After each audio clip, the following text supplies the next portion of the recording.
Okay, we met a fucking god that is a crab. That was pretty funny.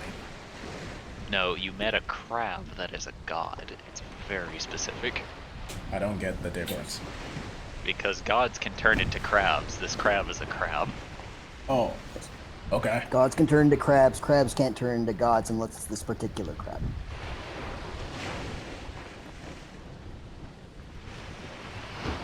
Aside from that, I don't really remember what happened last session. Oh, Adel gave the Onyx to Zazel, and now she's growing a blood elemental army. And we met someone called what? Doctor. Yes. We got inspired when Obi puts a zombie army in a bag of holding, so she's doing the same thing with blood elemental. Essentially, gathering blood from poison amongst the building. Yeah, Real quick, you said Azazel was throwing up, or was that something else? Throwing up? No, she gave her the Onyx. Oh, you said to give her the Onyx, and then she started throwing up. No, Adel is creating a blood elemental army. Oh, okay.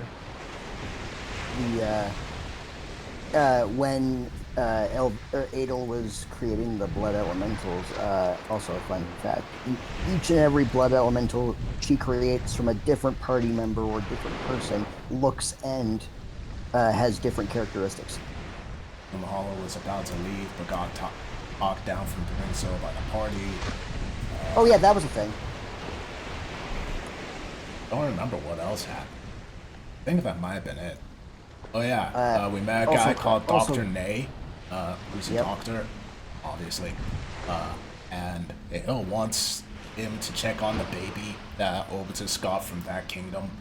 A toddler, I guess. But he only agreed to do so if we followed him and helped him with this meeting with Mr. Father from Kids Next Door looking guy over here. And that's where the last session.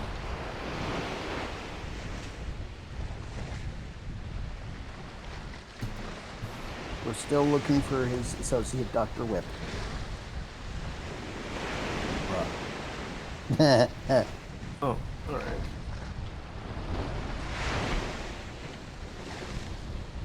Oh, and I talked to a crab who turned out to be venerated as a god because a bunch of Kotoa believed it, and then it happened. Nice. But so, in case you don't know, Jay, the Kuatoa are a race of fish people that if they worship something, it can become a god. They quite literally have the power to make something divine just by believing very hard that it's a god. Huh. Alright. And that's what they did with Lord Pinchy. Because they were on his beach and it pinched them, so they worshipped it like a god. Because the one that got pinched became so afraid of it because of the pain that clearly it was a god. And now Lord Pinchy exists with his fear clackers. Alright. And apparently can cast Big B's crab claw for some reason.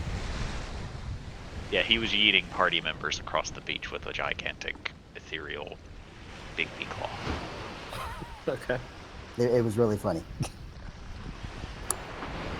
And Thorgrim managed to, thanks to LV talking to the great and powerful Lord Pinchy and ingratiating yourself to him, managed to procure a ring from his vicinity, and it's a ring of regeneration. Morgan can grow his hand back. Yee. Over the span of 1d6 plus 1 days. Would you like me to roll for that? Yes. Okie dokie. I was reading the stats on like the fucking cloak and the fucking Great. And the staff, and those things are insane.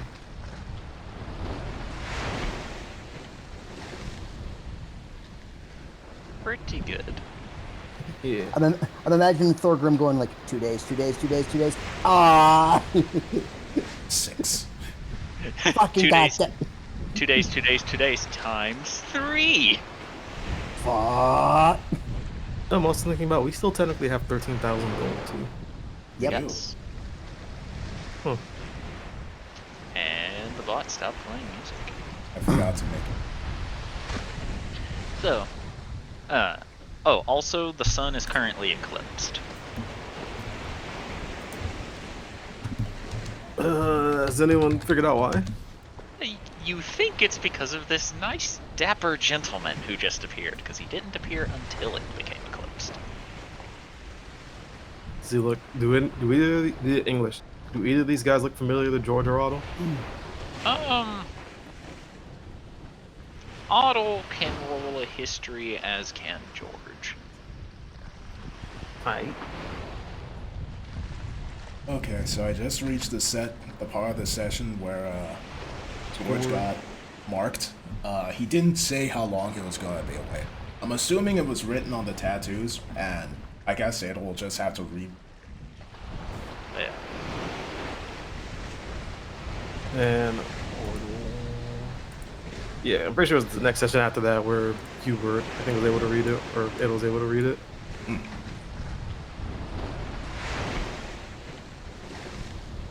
Damn. Ooh. Damn.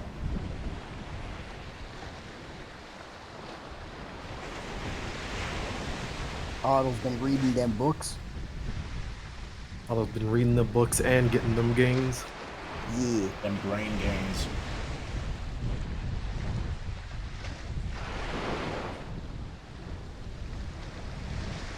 Alrighty, let's see. George, you do not recognize this, this figure. Otto, the doctor, although you've not met this particular doctor, is familiar to you because you have seen other people wearing his style of mask wandering around through the wilds. One of the most notable ones. One of the most notable ones that you remember seemed very weak and disheveled, having red glowing goggles and a very particularly strange way of talking. So you have met a few that look like this person. However, you don't think this is the same person as one of the people you have met. Huh. Alright. Go for the dapper guy over there. You were rolling for the doctor with that history check. If you want to try for dapper, you'll need to roll a secondary history check. Alright.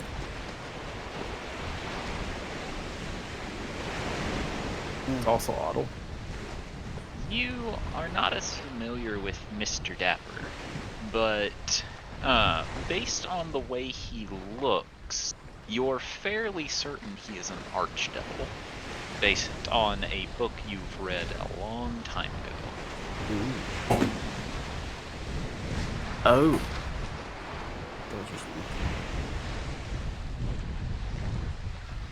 I was just gonna think to himself randomly. I kind of think to himself or say to himself randomly, huh, never seen one before. As you think this, you watch as he straightens his tie before looking to Dr. Nay and says, "I wasn't expecting guests. Are they part of the deal?" "No, I just needed to make sure I got here." And he'll walk over as the two begin conversing with one another. Well, reception time. Fiddle's going to try and listen in.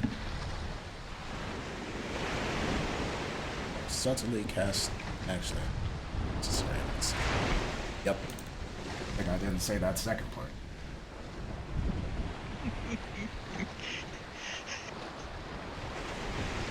Ada just holding her ear up to them. Tell me your secrets, Magic Man. There's George. Elvie will also make one. You're speaking too quietly. Otto's too busy thinking about seeing an archdevil for the first time. Shadowy individual who's very fascinating. Let's see. I have to find a good reaction as to how Adel is staring very clearly, nonchalantly, and I think it's a good one. You can check shit posting. Quite accurate, yes. What? Goddamn. The conversation will begin, and as it does, all of you will see the Archdevil's shadow slowly extend before manifesting in front of you as a second copy of him appears and says, "Is there any particular reason you are eavesdropping on our conversation?" Curiosity. Why don't we step over this way while business is being handled? He says, motioning you guys northward.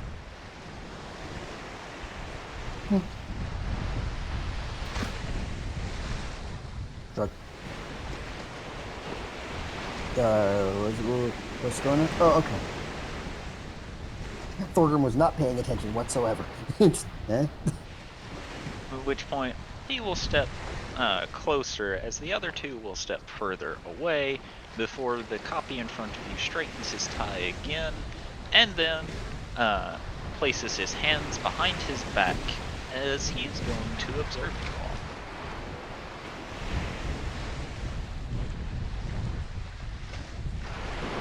May I inquire as to your name? I have had many names in my lifetime, but you can call me Knock. As in, like, knock on the door knock? N-O-C. Ah, knock as in nocturnal.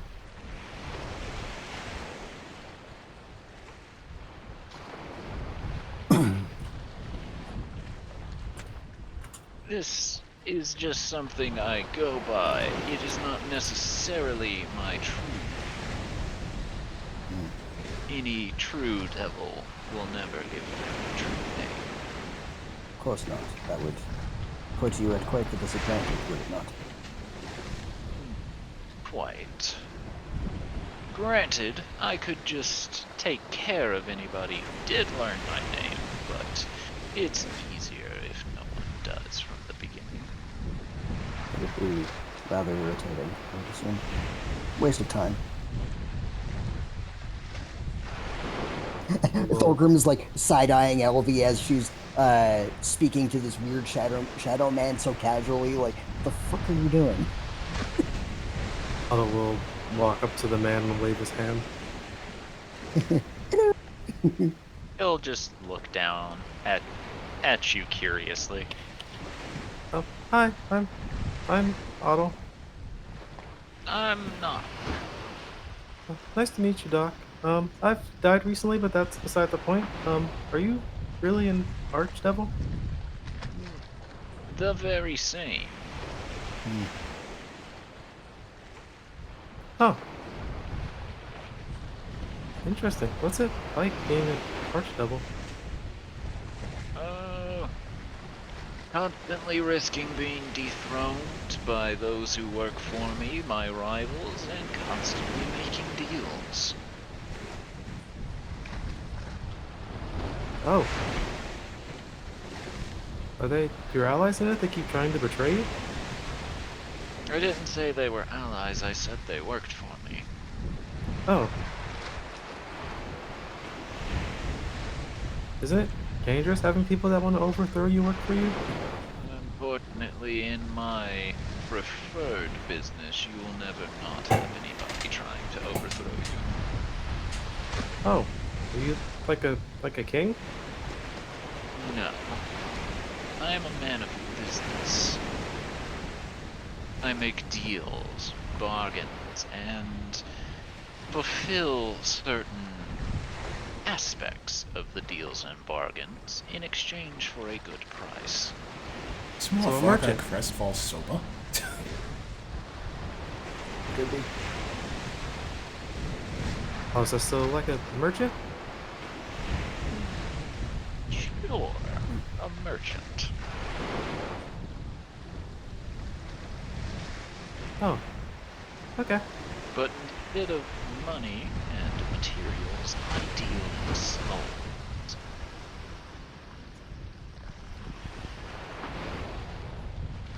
So it's George will Doc. immediately look a little bit uncomfortable by this. Otto just looking intrigued now. So is Dr. Nay offering you his soul? Unfortunately, that one doesn't have a soul to bargain. It's What? very strange. That's not possible unless he's undead. An automaton. You would think that, but there's no soul within that body. Strange. Curious. So if How he does one function without a soul? I wouldn't know. Even I have a soul. But judging by the way he's functioning, rather well. Could he just be a copy of someone? He just slowly shrugs to this. So if he has no soul, what is he offering you that you Now, it wouldn't be proper of me if I went around telling my other bargains to other potential customers.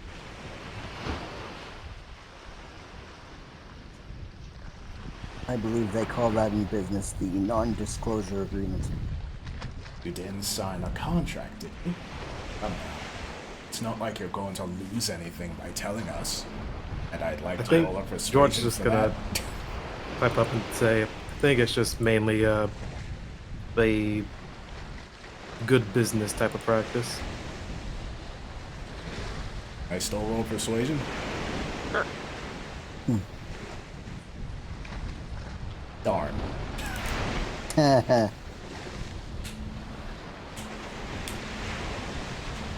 You wouldn't go around telling your secrets to just anyone, and I won't go around telling my customers' secrets to everyone.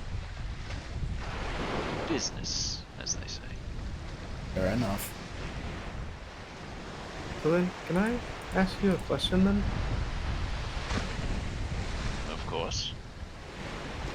What happens to your soul when you die? Depends on where I die. Well, I mean, like, if you knew, like, in general, what happens to people's souls when they die? Oh. I suppose it depends on a number of factors. First, you see, those who are good get to go into an afterlife, depending on what god they worship. If they don't worship a god, it kind of happens at random.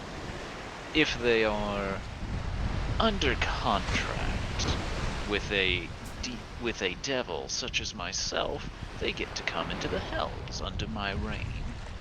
And if they sold their soul to a demon, they go to the abyss and become a monstrosity. May I speak? By all means.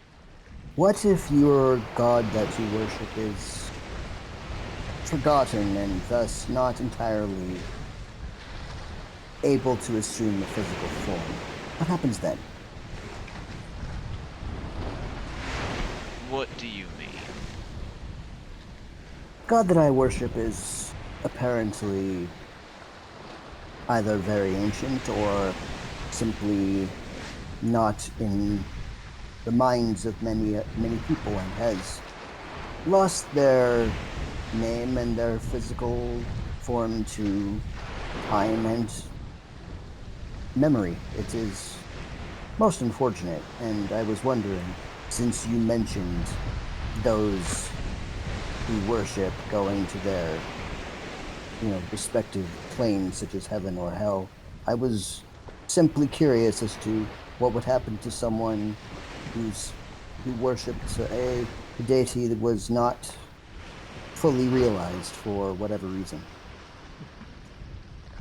So you're worshipping one of the concept gods. Indeed, I named them power. Unfortunately, the answer to this question I cannot give without the correct price. One that I am assuming you do not want to pay. You would most likely be correct. Then why don't we leave it to your imagination? I do have a very active imagination.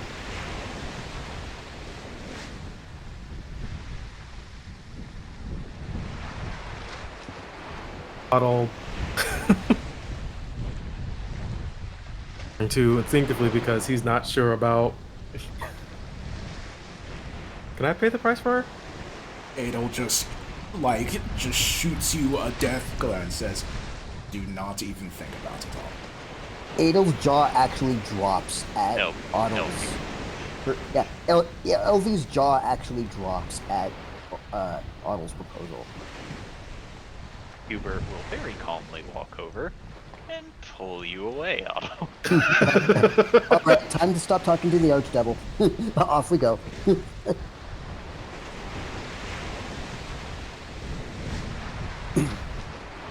Oh, okay. You are not giving this man your soul. I mean, he didn't even name the actual price first. I assume Price. information wouldn't be worth a soul. When dealing with devils, you can never trust them not to try and take your soul. That would have been the price, one way or another. Did any of you guys ask what the price actually was first? Adel will look over to Knock. Knock, what's the price? It would have been your soul. She then looks back to... Oh. Never mind then. Elvie is still looking at Otto, and she is visibly shocked. Is something wrong, Albie? You would give your soul for my curiosity.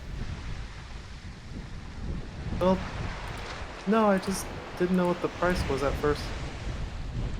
But you...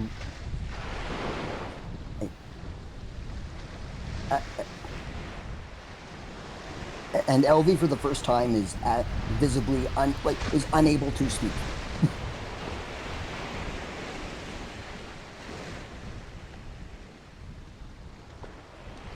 Can I kind of just raise another question for me, Mr. Knock, if that's okay? By all means, he says, waving his hand. So then what technically happens to your soul when you're in the stage of dying, but then you're just brought back? That's more of a situation of having gone to sleep than actually dying. Whenever you die, it takes a little bit of time for your soul to travel where it needs to go. If you are revived prior to your soul getting anywhere, it's like you just took a nap.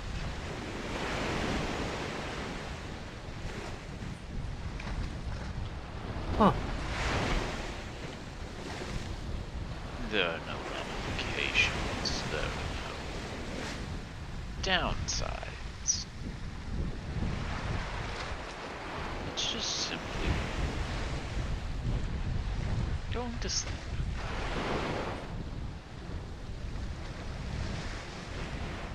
Fulgrim pipes up and says, "Gee, they weren't kidding when they were calling her a dirt nap."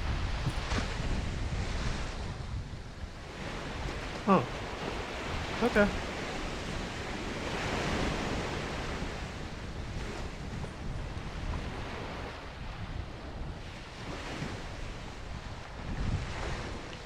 Why do you ask?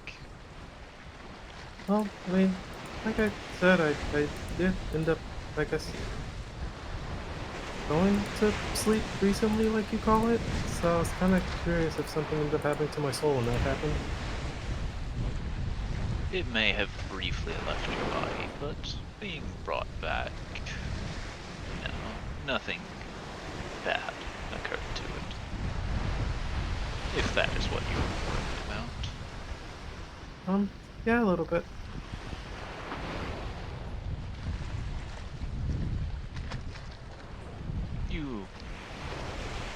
You are safe. Nothing bad occurred to you.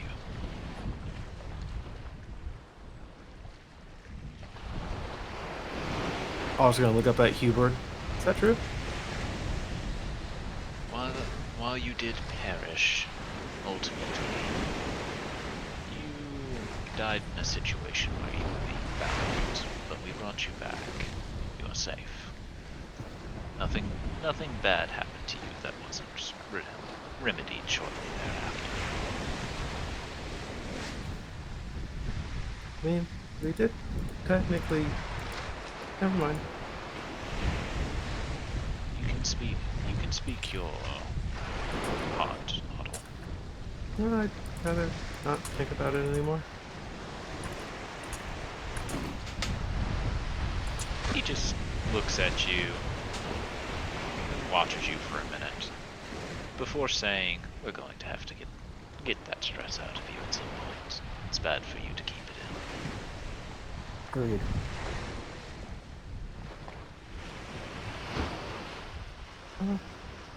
I'll be fine.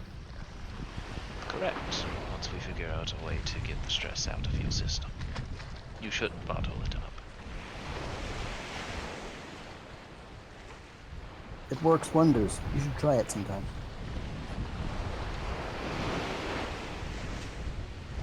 At this point, can Beastie start coming? Sure. Alright. Back into Lord Pinchy.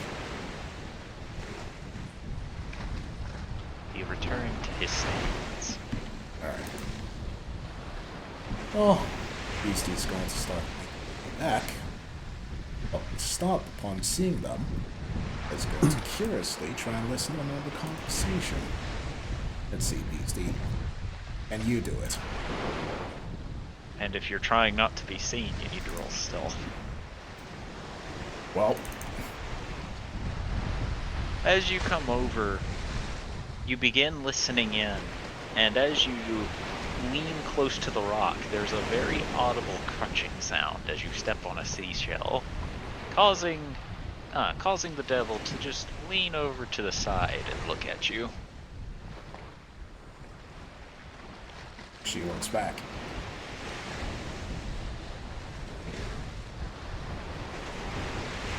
"Is this one of yours?" he calls to the rest of the group.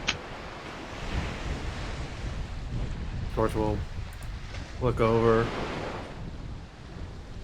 Yeah. "Could you make it come to you then?" It's a she, but I guess.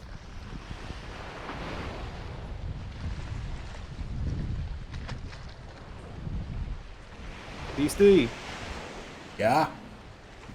you come over here real quick. She'll start making her way over.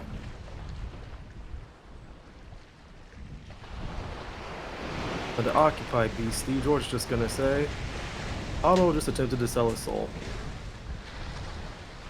Beastie will gasp. Bag! I didn't know I was giving away my soul. He shakes her head. Bag. Need to be more careful. And she points at his feet. Many people go after rabbit feet, but not rabbit souls. Still, don't cut off your feet. It's not good. That is not what. That's not what. Not the soles of your feet. The soul inside your body. What's that? Oh no.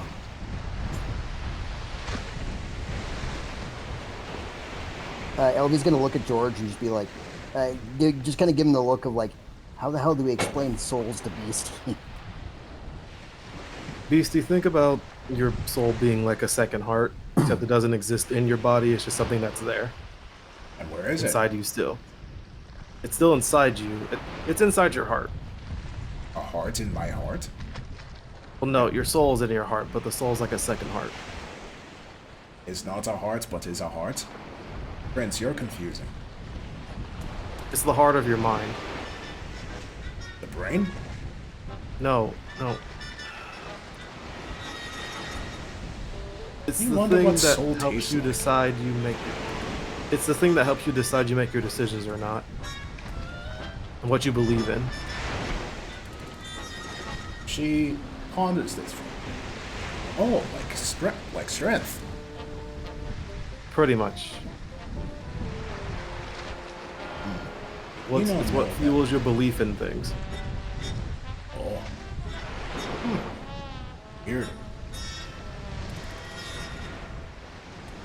And she looks at her fists. He thought these called fists, not soul. But did not me, not inside my heart. Prince, are you sure?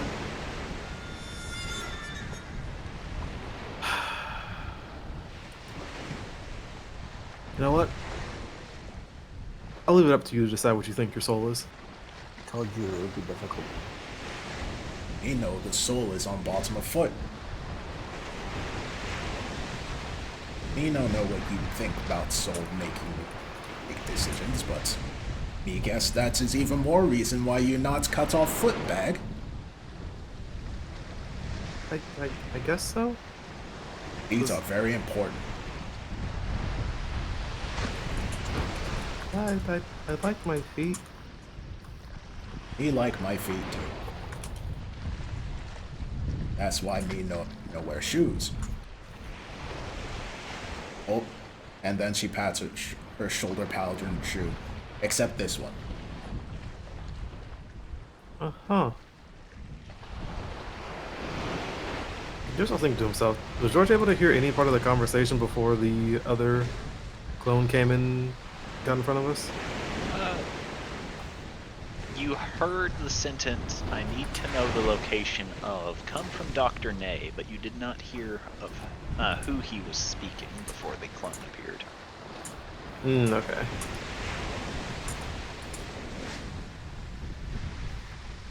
Oh yeah. I guess while we're waiting for that conversation to finish, it'll cast comprehend language and look at the impromptu tattoos that George has. It is a sigil showing a countdown of days, showing George has 5 more days before Maximus returns. Oh, it says on your tattoo that Maximus will be returning in 5 days. We'll need to be ready at that point. Yeah, I've sorted out some things that I can hopefully use to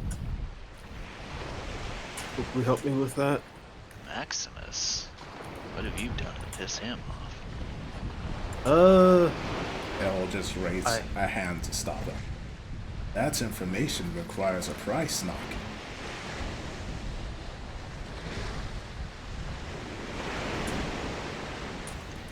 I'm just throwing it out there. I could offer you the strength to be able to kill that demon. No. He says, holding both of his hands palm upward. Doesn't seem to be trying very hard to persuade you. Beastie will look at his hands. I'll look them over to try and see what he's holding. They're empty. He'll slap his hand. Like a high five. He'll just look down at his hand and then look at you. Dordak told me people do that when being friendly. You don't know what it means. It's interesting you do things you don't understand. You do many things me don't understand. Like breathing. How will that work? I was about to say that, actually. How do thoughts work? Besides, if there was a price, I'm pretty sure I already know what you want from me, at least. Unlike everyone else here, you have plenty of souls to offer. The What do you mean? indentured spirits inside your city. They are souls. I am a man who wishes souls. You could trade me one of them, and I would happily exchange something in return.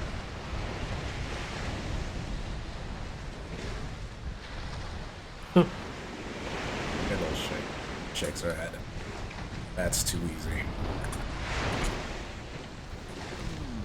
I might have to take a few more than just one, since it isn't yours after all. Elaborate on a few. 5, depending on how much help he wants. And what are you going to do with them exactly? Take them in. They'll come under my rule. They'll go to my portion of the hells while they'll serve me, like all the other souls I have. Oh, frowns. Still seems too easy. I think we're missing something here. Well, it's ultimately She's saying that out loud, or is she just... Yeah, she is saying this out loud. But then she looks at George and says, ultimately, it's up to you. I'd rather not trade people. Or souls, for that matter. I've already dealt with one person who was obsessed, who was trying to get something that helped him with souls.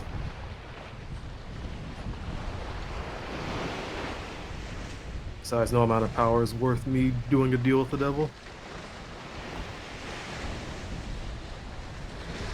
Already dealing with one, I don't need another one.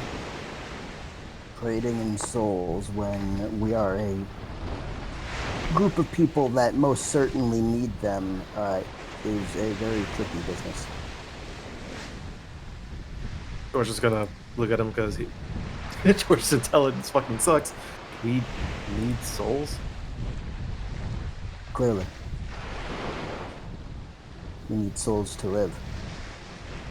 Oh, that's what you were talking about. Yes, Prince. How are you gonna walk around with no souls? I do not mean... Do you know what a spirit is? No, what's that? You know what a ghost is? Yes, invisible thingy. Think about it like that. Your soul is like an invisible ghost inside you. So that's an But it's there to invisible help thingy you. inside me? It's there to Yes. help you. Yes, Goblin. There's an invisible thingy inside you. You need to get it out immediately. No, She'll you don't pull need to out do her that. sword. No, Okay. No. But It's there to help you. It's beneficial to you. She'll What it gives. She'll tentatively put away her sword. Think of it as an invisible heart that leaves you when you die.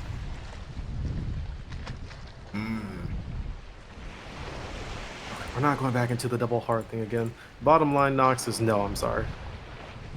It's just knock, NOC. But that is your choice.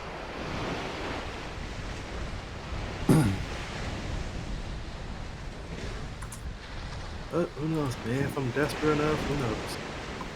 I've found that in desperation, you make the most active decisions. It'll just grunts a little at this.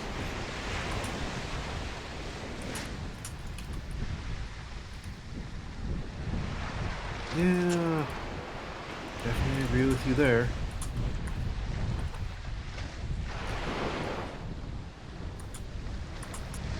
Of course, I think I do have information that you would actually want from me.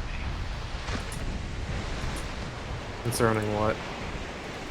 There is a paladin that you don't want walking around anymore. George will kind of stance up a little bit. And how would you know that? My business to know things, to look into details, to have informants around, to ensure that I can continue to make proper business propositions.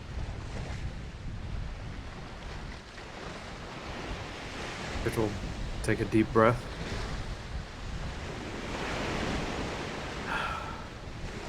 how many Pulp to Finger souls would you want in exchange for that? Just one, my friend. This one is far too important to you to trade it for some pumpkin.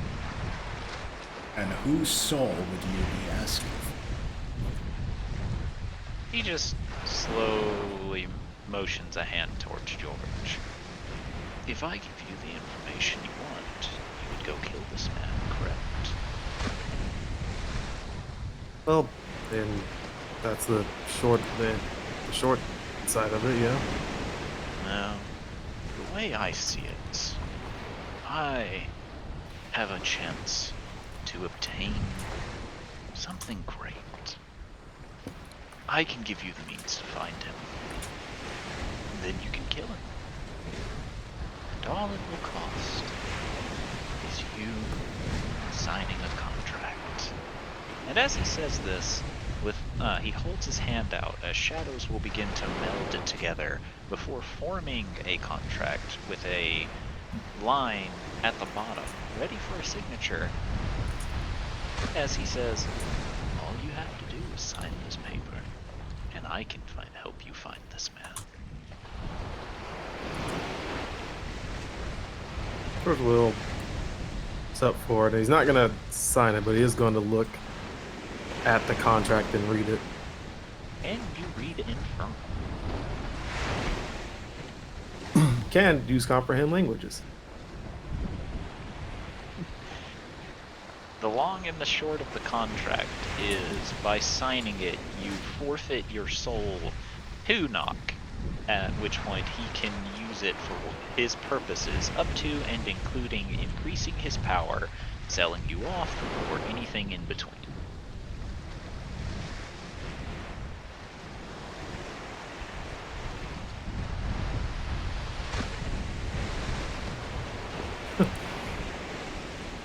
Yeah, that's a no from me, Mr. Nock. I didn't think you would agree. But he closes his hand, the contract disappears. All you need to do is call on me, and I'll be willing to offer this contract to you anytime. And what, do I just wave my hands and just say, oh, please appear before me, Nock? No need to be so formal. You can just say my name, and if the conditions are right, I'll come right to you. I thought you said your name wasn't actually Nock, though. Nock is a title I go by. I will appear by it. Okay. Then go back and lead against the rock. Aria just listens to this whole conversation. When it's done, she nods her eyes suspiciously, then goes to the rock and looks over at Nock and knocks on it. Beastie, what are you doing? Said he appear when you hear his name. That's not. Can I trade her soul? Unfortunately, she would have to be willing for that. Beastie would clutch her toes. Yeah, I don't think she's willing. It's a joke. It's a joke. I wouldn't actually sell you. You know, sell people's feet, especially not rabbit feet. That's not good. And she gives. I'm pretty Beastie. sure if I tried to, I'd end up getting slaughtered by all of you. True.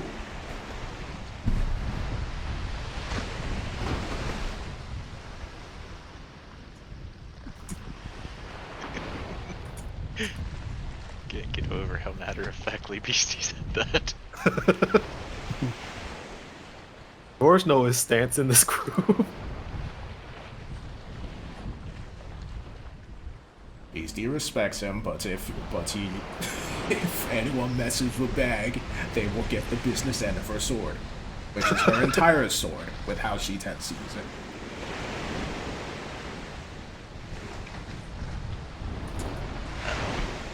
As fun as this conversation has been, I believe that my business is wrapping up with the good doctor, he will then straighten his tie and said, "I'll bid you adieu. And do keep my proposition in mind, young George. I know how much it means to you." Before he disappears.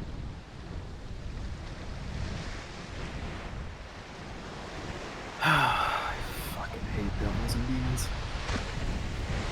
They certainly seem to get on your nerves.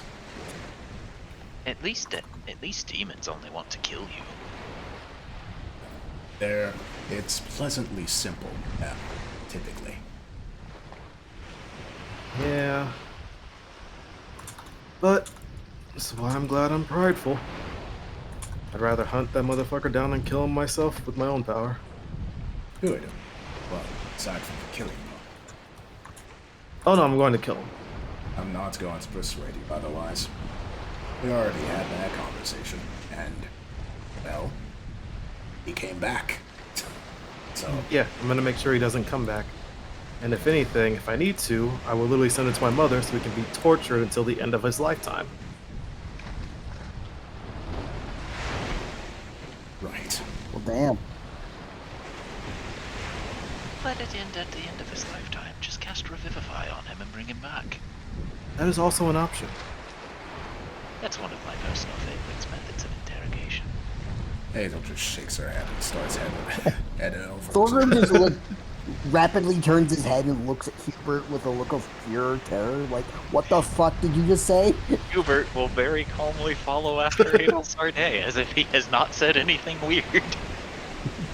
George, someone who completely understands and respects Hubert's tactics, does not react to this. He simply remains neutral. Beastie just looks Otto at now knows a different form of torture. Beastie no. is just pondering this and mumbles, we should tell Zardak that. Everyone's getting a new form of torture. Hubert has been an influence and not necessarily a good one. Hey, I don't want you guys to kill anyone, Hubert, but torturing them is perfectly fine. Adel Sarday, no killing, Hubert. Killing in the most egregious way possible. Repeatedly. That doesn't count if they come back. Unless you bring them back yourself. As you all walk over, you see the two give each other a handshake before Nock will look to you all and say, "I've already bid you adieu once, but I guess I'll do it again since you were so kind to come over." Yes. We bid you adieu as well, Nock. I hope you take care. And you as well. I hope nothing bad happens to you between now and the next time we meet. Of course. With the straighten of his tie, he poops away, and the sunlight begins basking over the sands again as the eclipse comes to an end. I'll look to where he once was, and then we'll look to Dr. Ray.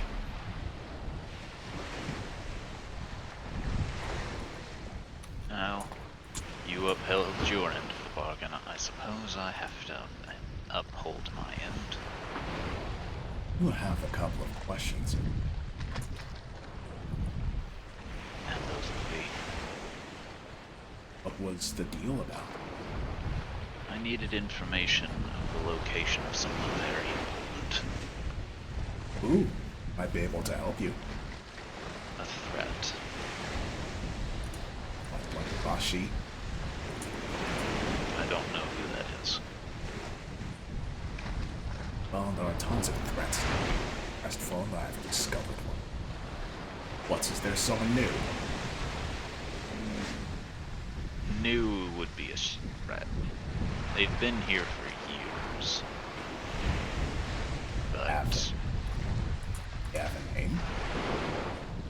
not one that I think any of you would be familiar with. Try me.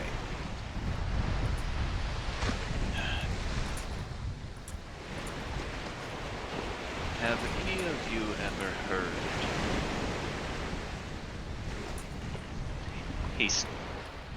He stops for a minute as if he's thinking about whether or not he should continue. Listen, George will then step forward and be like, I'll tell you firsthand, I don't know if they mind this. You have someone from a different realm, someone from the wilds, someone from Haven, someone from Zardak's country. I'm pretty sure amongst a lot of us, one of us should be able to know who you're talking about.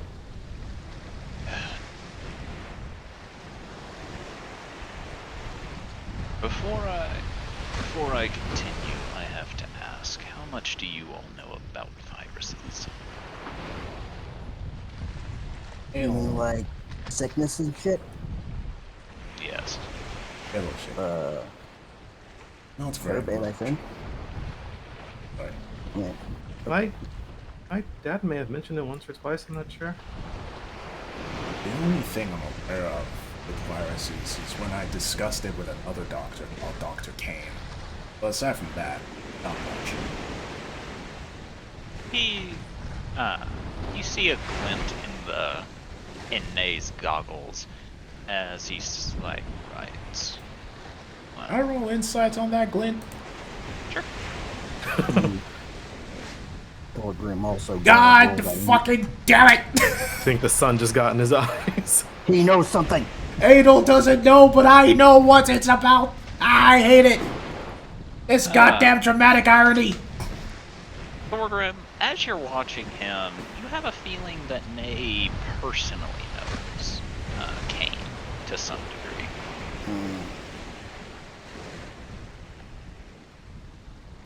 Did he actually spell his name? No. Okay. Thorgrim's gonna raise an eyebrow and just say, You know him, don't you? Something like that. You guys, like, related or something? I mean, y'all dressed kind of the same. The easiest way of putting it would be to say we are brothers. Ah. Kay never Makes mentioned sense. that he had a brother.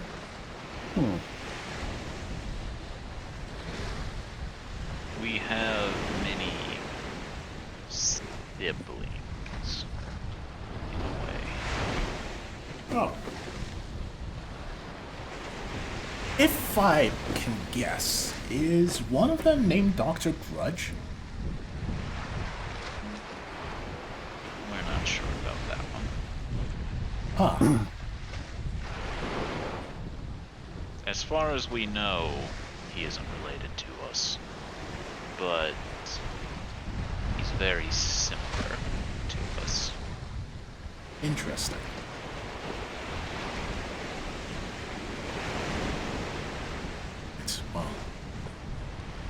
It's interesting that we met Dr. Kane's brother. Small world. So, as far as viruses go, is this new threat a illness of some kind? Is Never mind about that. That is not important.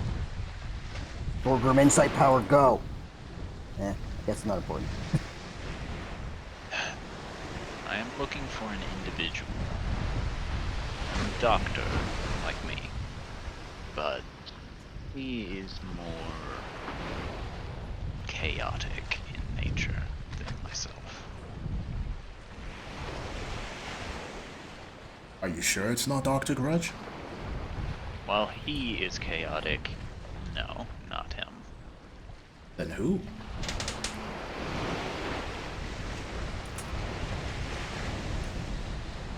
The person I am looking for goes by the name of Dr. Aiken. Hey. She is a threat to anywhere she goes. She can infect people with a touch, and over the course of time, take them over. She is a living virus, one that I need to expunge as quickly as possible. That's odd. The Aiken that I'm aware of is in my home realm at the moment. Not the same, I'm afraid.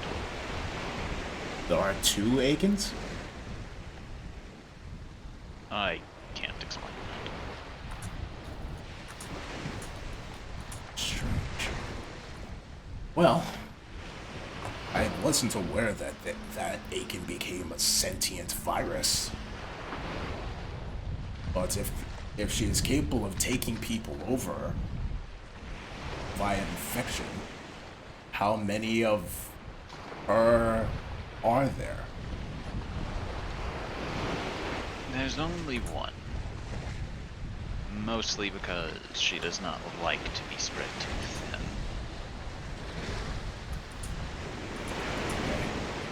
But my issue is if she ever decides to become a problem again, I need to ensure that I'm around to prevent that. Have you tried talking to her? The last time I tried talking to her, let's just say that a village ended up being on the receiving end of said talk. Is that what caused the issues with Dr. Kane and the village that's to the south of here? No. The village I'm referring to didn't last very long. See. Well, that's sad to hear. Well, if you need any help with Doctor, let us know. First things first. I agreed to help you.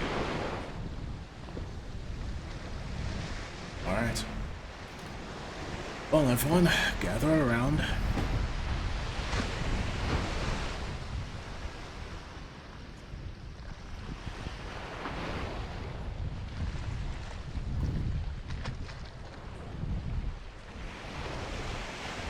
Hey, you too.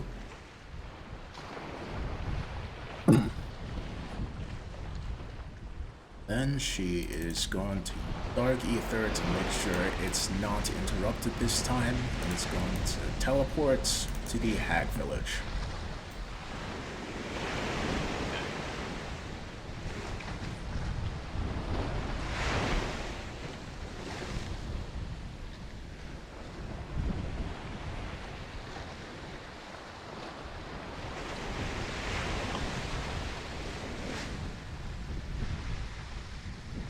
Find that map. There it is.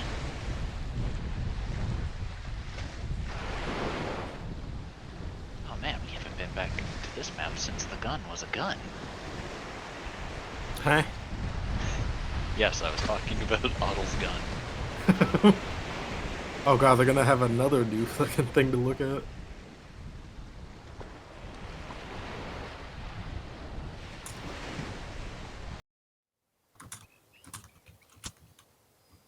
Hey, we're back here. But this is where you said you wanted to go, so... Yes, I'm surprised that we're actually back here and we weren't teleported to who knows where this time.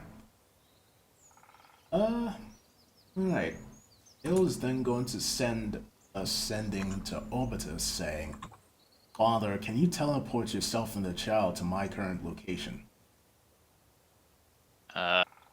No, because I dropped the child off to what I assume it is its home. How did you know where the child's home was? You all gave me directions? It? You did. I didn't remember that. Mine. But, I mean, I can come there. If you want to. If possible, can you look for Nilo in this realm first? Nah, he's fine. Okay, then if you want to... Oh, there you are. Yo. Dr. Yo. Kane, that is Obitus. Sorry, Dr. Nay, that is Obitus. I am here to see a child, not to see him. Alright. Well, this way. Elle is going to start heading over to Agatha. I mean, Adol. Okay. Elle will stop. Yes? Do you think he'd be able to know about the thing that the doctor wants? Oh, right. We'll speak with him about that after he looks at the child. Alright. Alright. Well then, head over to Agatha. Hello, Agatha. Hello. How are you? I am surprised it took you this long to get here after what you did in the capital. We needed some time to recover.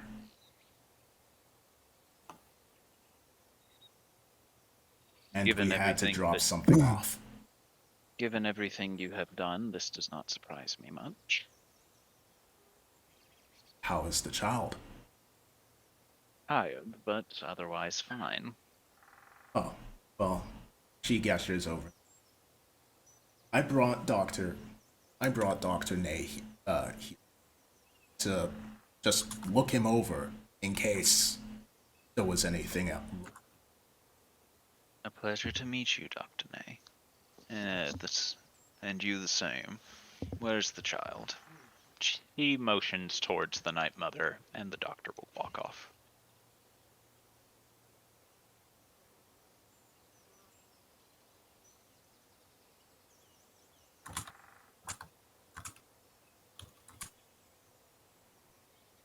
So, since what happened in the kingdom?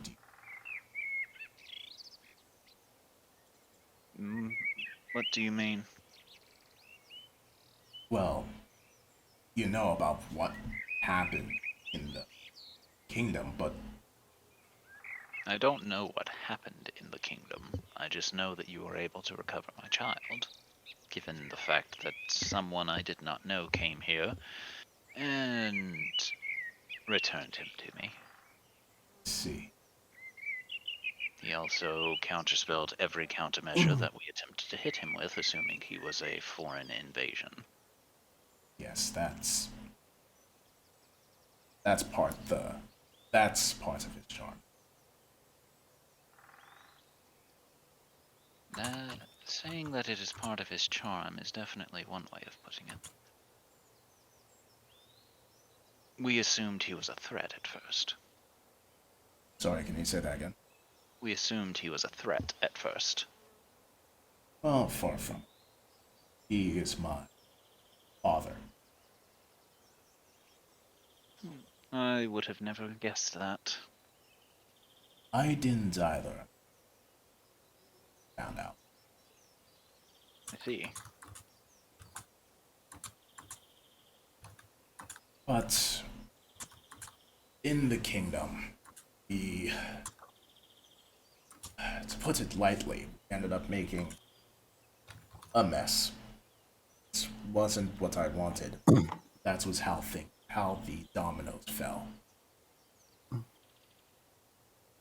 I'm worried about what's going on there now after that, but going over to check would not be wise.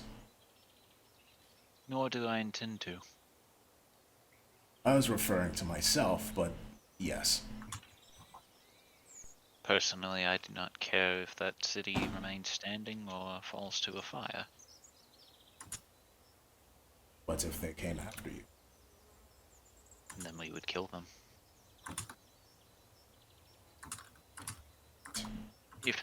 If the alligators and crocodiles didn't, the froghemoths would, and if they got to us, it would end very poorly for them.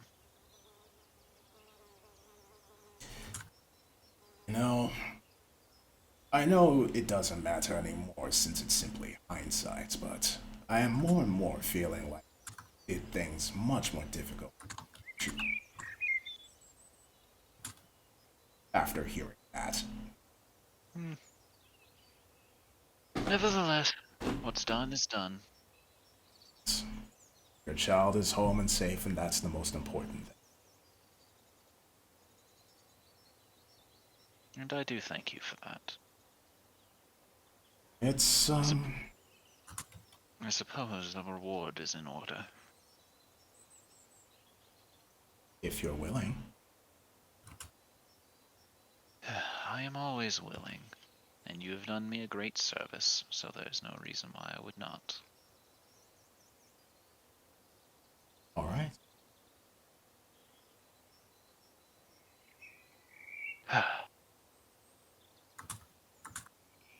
Let's see. What is she going to give you?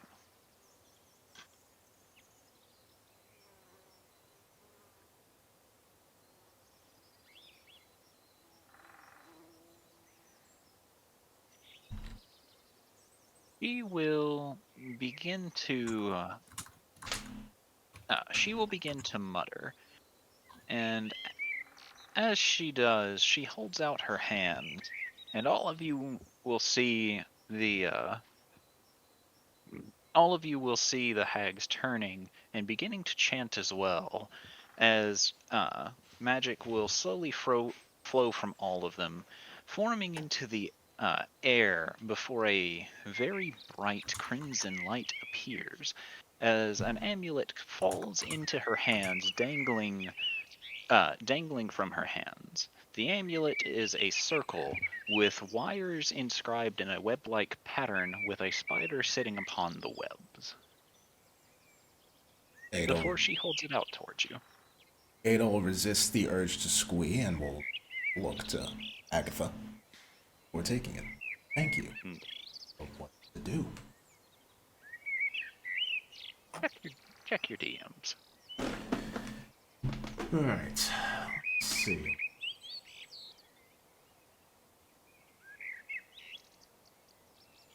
What in the goddamn?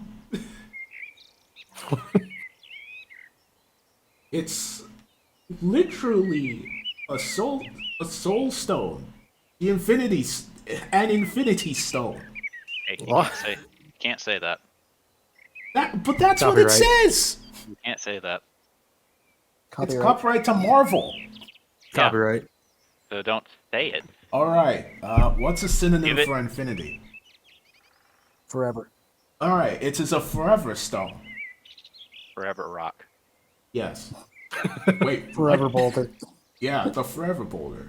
Soul and heart infused into a rock. You gain +2 on con saving throws and +1 on all wisdom checks. And once a day, you can cast Globe of Invulnerability. Holy fuck. Oh, damn. Yeah. That's good for a squishy sorcerer like you, who can heal and revive people. All right. Is going to take off Pam's ring, learn a tune from it, and going to put on the forever rock. You can call it the spirit sigil to avoid the copyright. All right. Okay, now I gotta type this down. It'll also take an hour for you to attune to it, so. That's fine. She'll just be wearing it and attuning to it while she's walking around. That's not how attunement works. Alright, then she will attune to it the next time that she rests. Or the next time she's just chilling, because it's on her.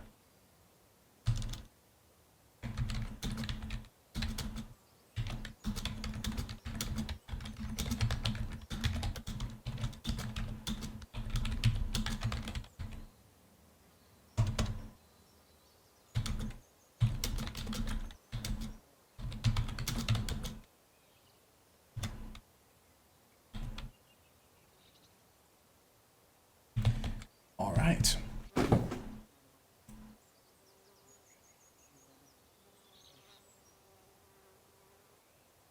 Thank you. And thank you. It was my pleasure.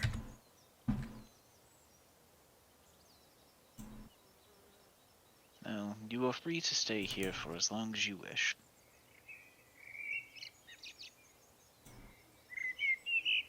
Thank you. We will. She nods to you.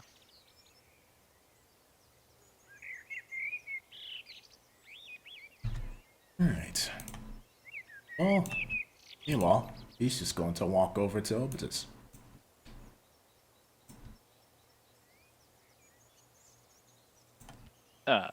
Obi will be standing looking around before realizing you are there and just looks down at you.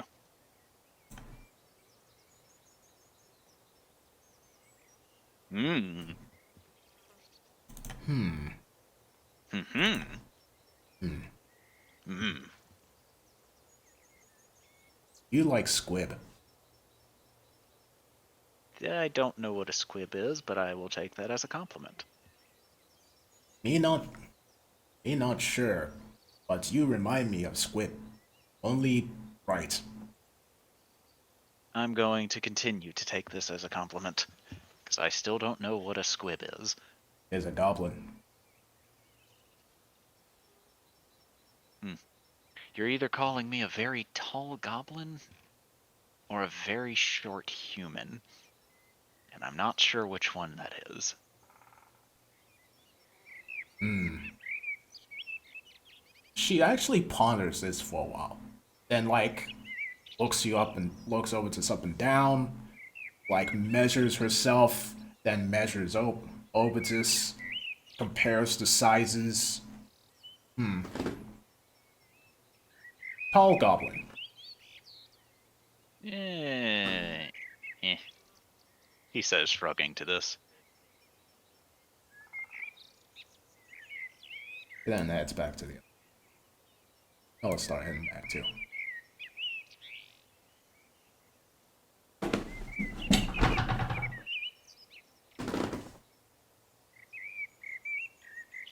Hey, Obi, what ended up happening to Charlie after everything that happened?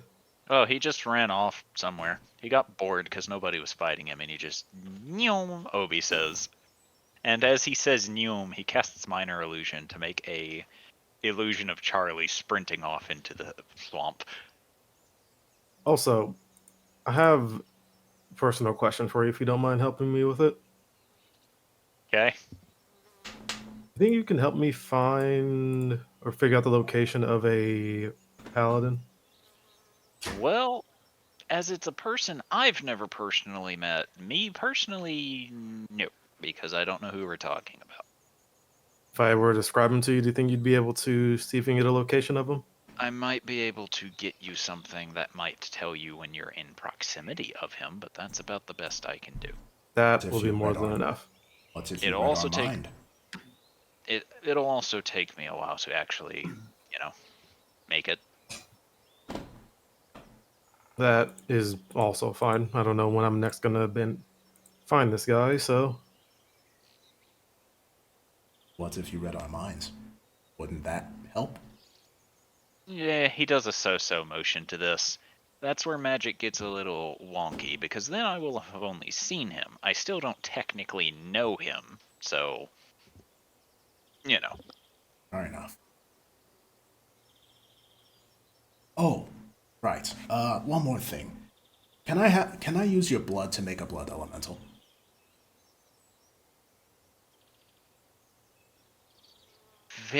This raises several questions.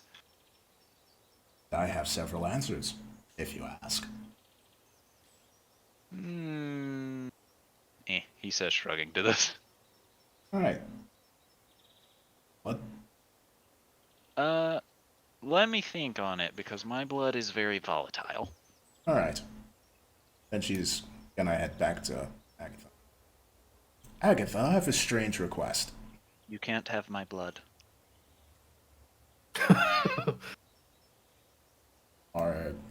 Is anyone in this village willing to share some? If they share theirs with you, they'll probably want some of yours. I see. What would they do with it? They might make it into a potion. They might feed it to their frogs. They might make a voodoo doll of you. They make all up. Why wouldn't they? Isn't dolls for cursing people? He just watches you. doesn't give an answer. Can I roll insight to see if there's stats? Okay. 25. Just subtract the 1. That's the one for when she's attuned. It can be used to curse people, but it can also be used as pranks. Or at least as much of a prank as cursing someone with a voodoo doll can be. Alright. Alright. Thank you for letting me know. Alright. I don't remember, was the Darksteel Longsword originally from General Hardy or no? No, you got the Darksteel Longsword from Zardak. Okay. What about the shield? What shield? You had a +1 shield that was resistant to acid damage. I don't remember.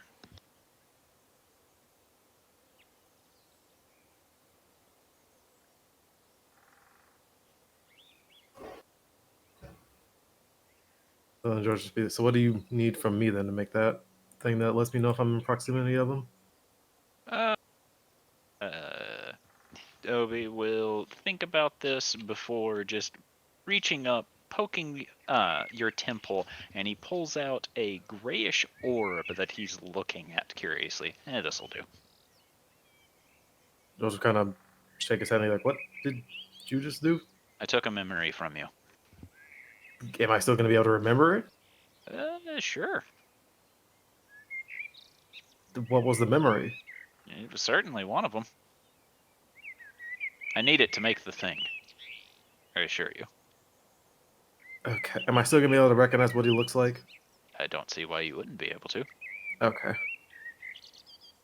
She's gonna look to the memory ball, then we'll look to George and we'll hop up and tap his temple. Wait, why? You want cool marble too. I don't know if you can get that from me. She looks at Opetus. Obi will look back, continuing to hold George's memory orb. Can I have one? Sure. He pokes George's other temple and holds another orb up to What you. the What? She'll take it and smile. Thank you. What did you just give her? What? Huh? Don't worry. It was only your first memory of eating your favorite food. What? He's just gonna head over to play with the mystical memory marble. Okay. I'm gonna note that down in her inventory. Mystical memory marble. George's mystical memory marble. Who knows what she's gonna do with that thing? If I needed that back, is there any way for me to get it back? Yeah. You just gotta take it from her. George will then look over the beastie. She is crouched down looking at it, but when you look to her, she just turns her head and hisses at you like Gollum. No. And she clutches the marble to her. Mine. Alright. Don't worry, it was only the first memory. You still have all the others. Yeah, but why the first one specifically? Why not like the second one? Why would I give her the second one? The first one's much more tasty. Huh? Yeah, she can eat it. I wouldn't tell her that though. Yeah, I'm not telling her that at all. Was Obita speaking quietly? Yes. Okay. You're too focused on the memory orb, you didn't hear. Alright. Anyway, I'm gonna try this one more time. He's gonna try to scry General Hardy again. Okay.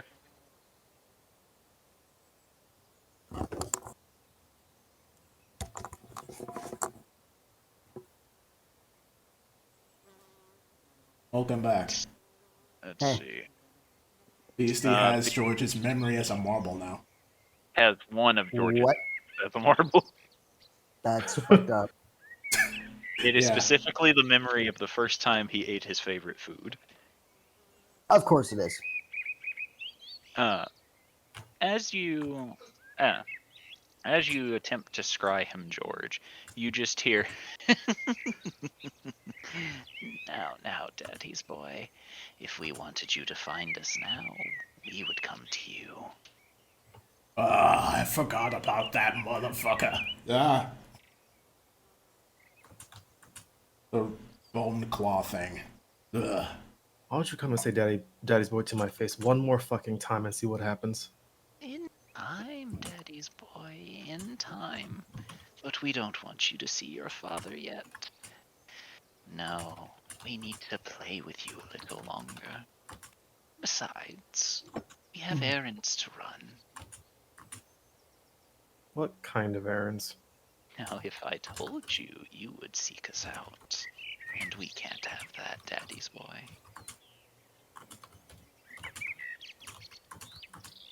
Is there anything that George can try? Can George try to like channel his angelic power to try to push himself through to see where we're at? Or anything that he can attempt to do? Roll a d100.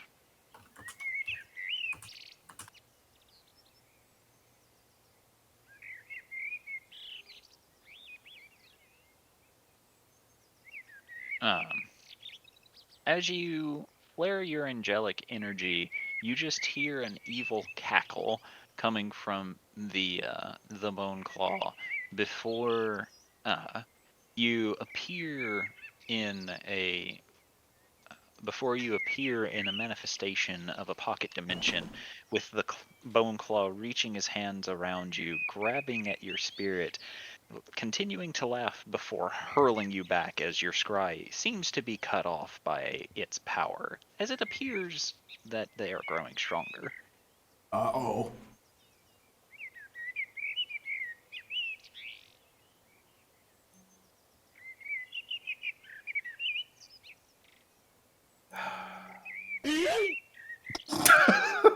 Boy, if you don't...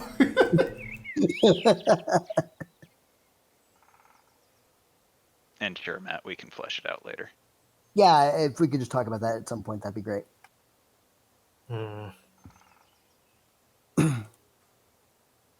That's not good. What did Adel. you see? I attempted to scry the guy, but the bone claw is pretty much stopped it and was fucking talking to me. And when I tried to use my angelic energy to push further into it, he literally put me into a pocket dimension and threw me back. Are you sure he put you there? I appeared there. Maybe that's where they are.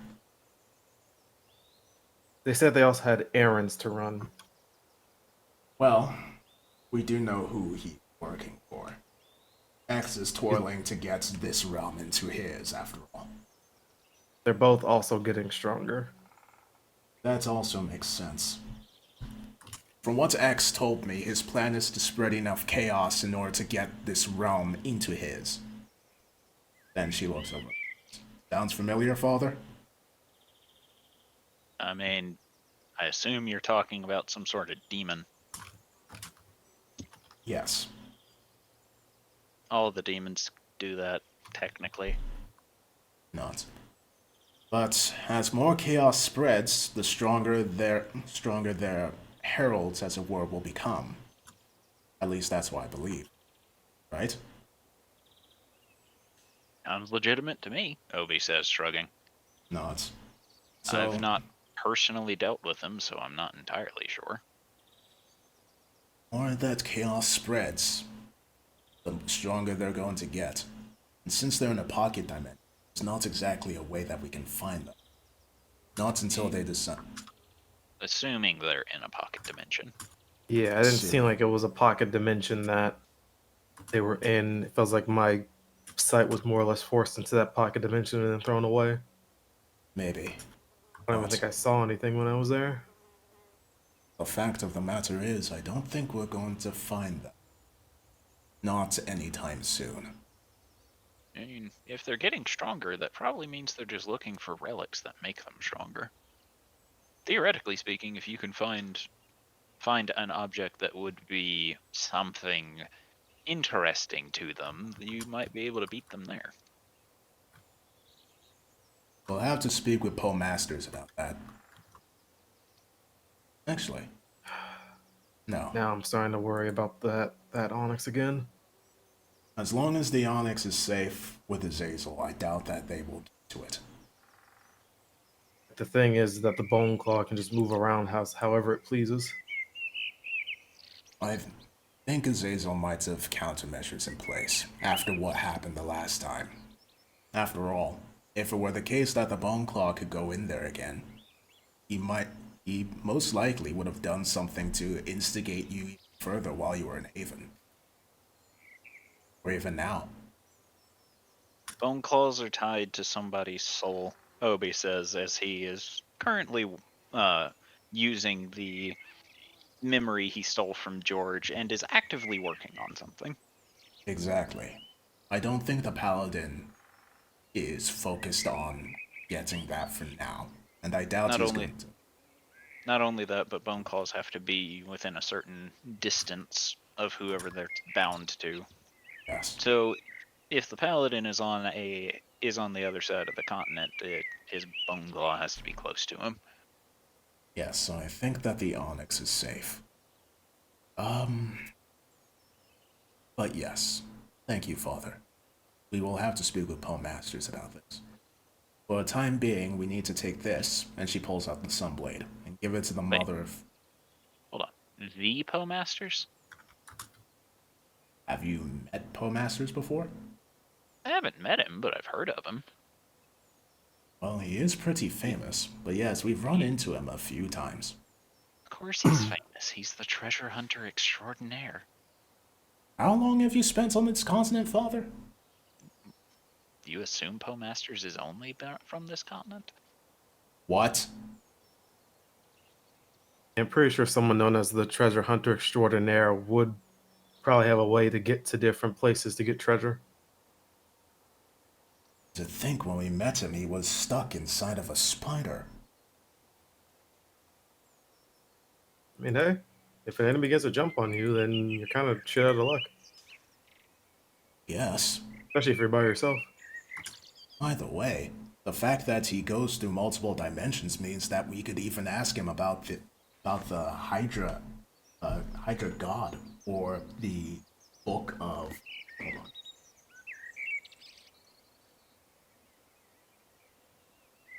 Notes.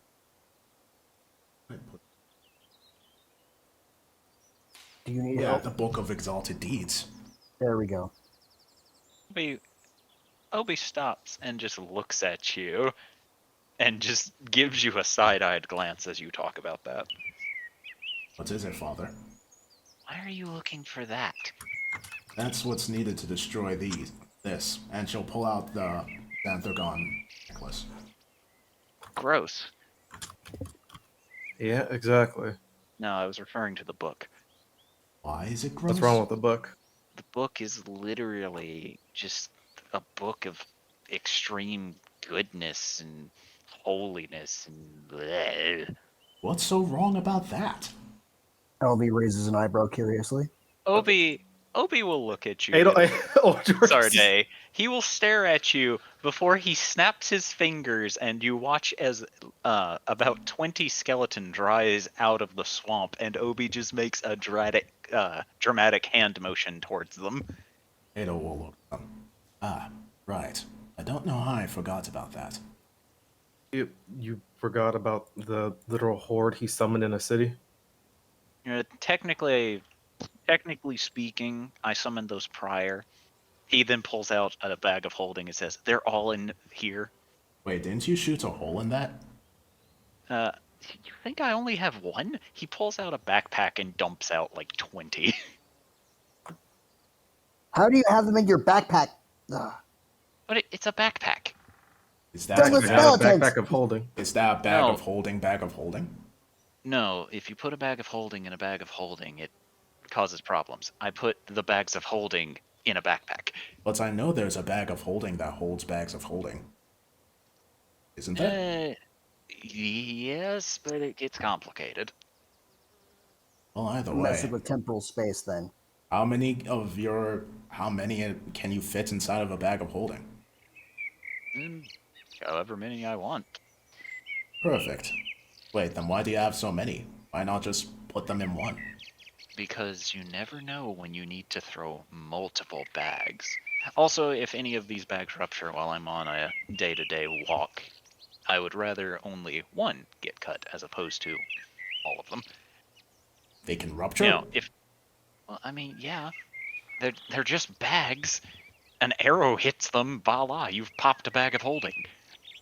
Ada will look to her bag of holding, horrified at that aspect.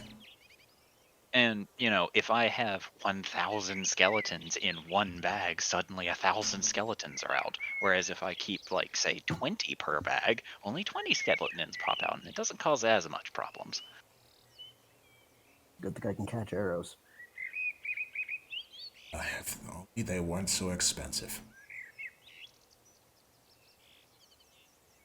Oh, she'll put You know what the I'm bag just now thinking? on. Yes? Have we asked Zardak about any relics or things going missing from his kingdom yet? Or anyone getting murdered? Zodak? I'll send him a message. He'll send a sending to Zardak to ask just that. You don't get a reply immediately. He may be busy. He is a very busy man, after all. She shrugs and looks back to Joy. No reply.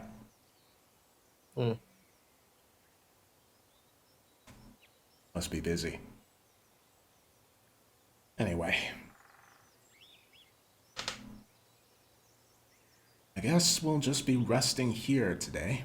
Afterwards, we'll head over to the Templars and return the sword and ask about the necklaces as well.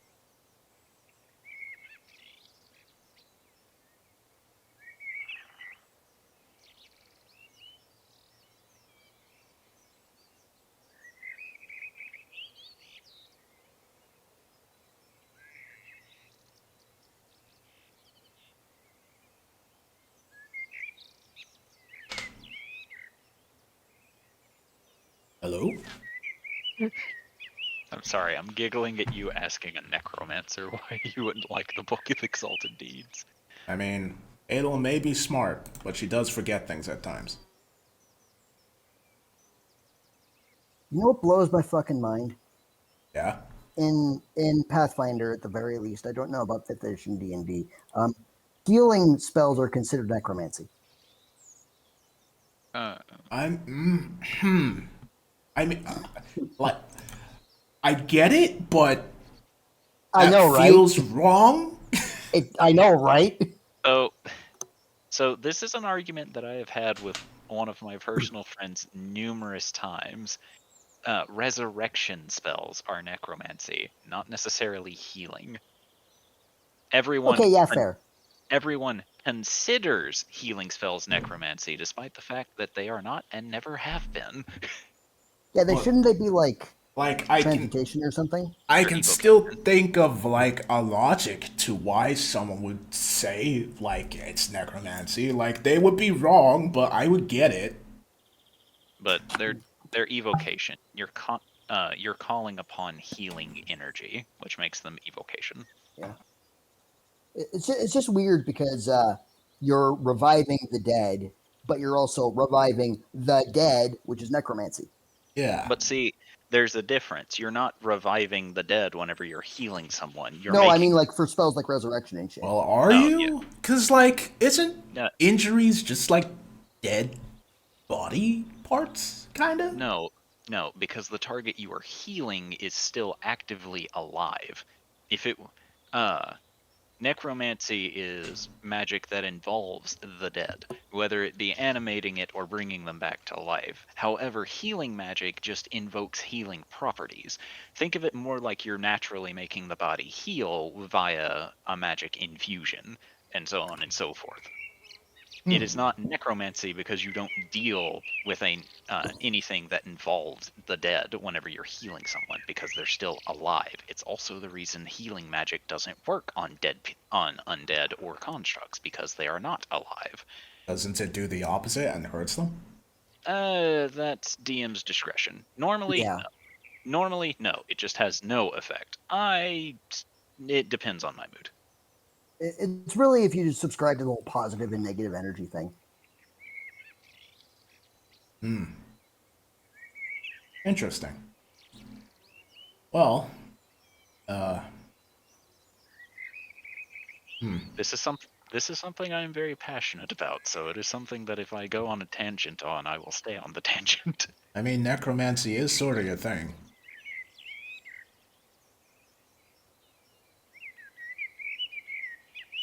Which is ironic, I guess, since in most games I prefer being the healer. But Opposites attract and all that. but Obi will continue to tinker as he is actively working on whatever he's working on. Father, how long do you think will be until you're done? I don't know, a few hours, days, Alright. 529,600 minutes. 25,600 minutes, you said? 525,600 minutes. Let's see. That is quite a lot of time. That is... Okay, I fucking knew there was a reason I was so specific. Alright. Sorry, what was asked? How long it was going to take him to finish working on what he's working on, to which he said, I don't know, a couple hours, a few days, 525,600 minutes. Hey, That's a little year, shit. isn't it? That is a year. Yeah. That's a yeah. It's also a song. Right. Yeah. 525,000. 525,600 minutes. Alright. 525,000 journeys to plan. Is there anything we can do to help you expedite that, or no? You have done everything I need you to do by giving me the good old memory marble. Okay. I may take more. I'm sorry, what? You don't have to apologize. What do you mean by that? I mean, you have nothing to be sorry for. No, I mean the fact that why would you need to take more? What do you mean? You just said you need to take more. No.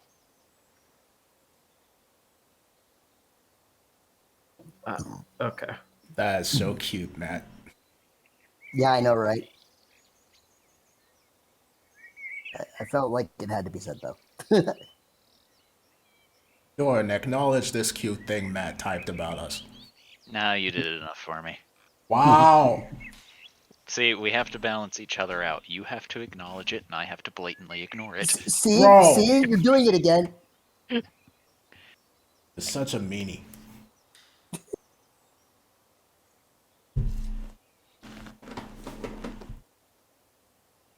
You just said you were going to take more. I would never take more. He says he takes more.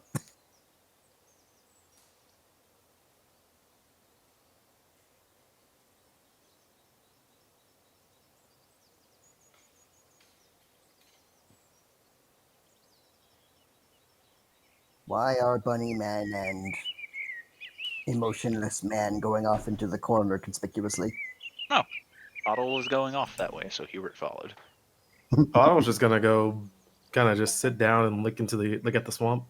Oh yeah. As you look into the swamp, you see three eyes staring back at you, each one blinking at a different time. Hello. They blink again.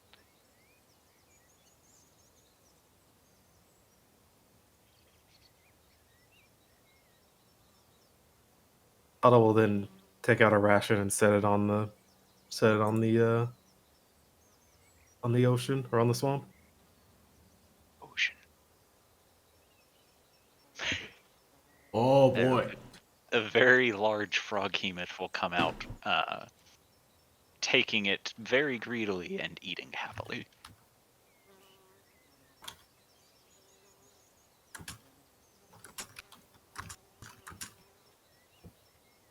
Pretty sure Otto's has seen this before, hasn't he? You have, in fact, seen the frog hemoths, yes. Okay, yeah. Huh.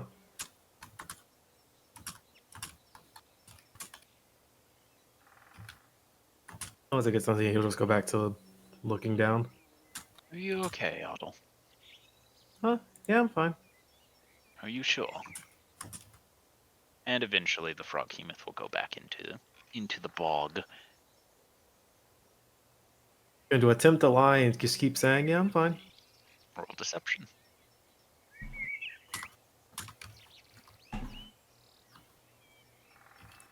Well, goddamn, Beastie. Oh no.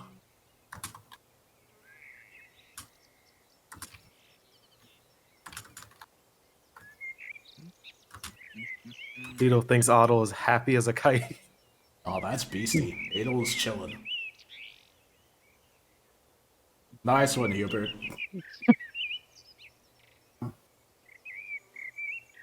Oh no.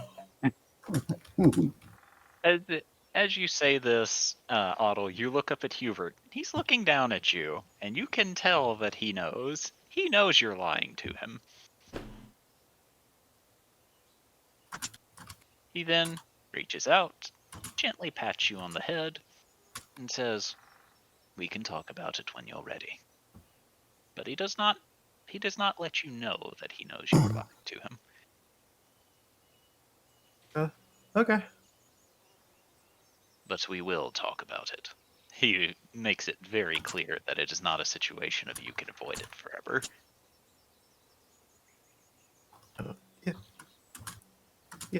Yeah, okay. Good. Beastie Do you wish to? Oh, Do sorry. you wish to be alone? For now, yeah. Very well. You can be alone, so long as Hoppy stays with you. Okay. Bag. Huh? Beastie will hand him the magnificent memory marble. Take. It's shiny. Oh,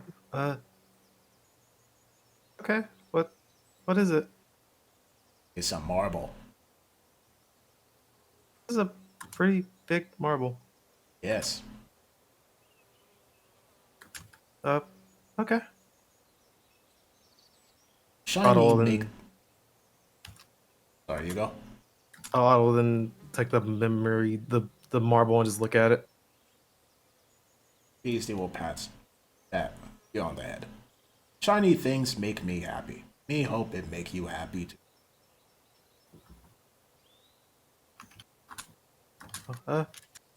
Thank you, Beastie. He'll then give a light headbutts and will walk back over.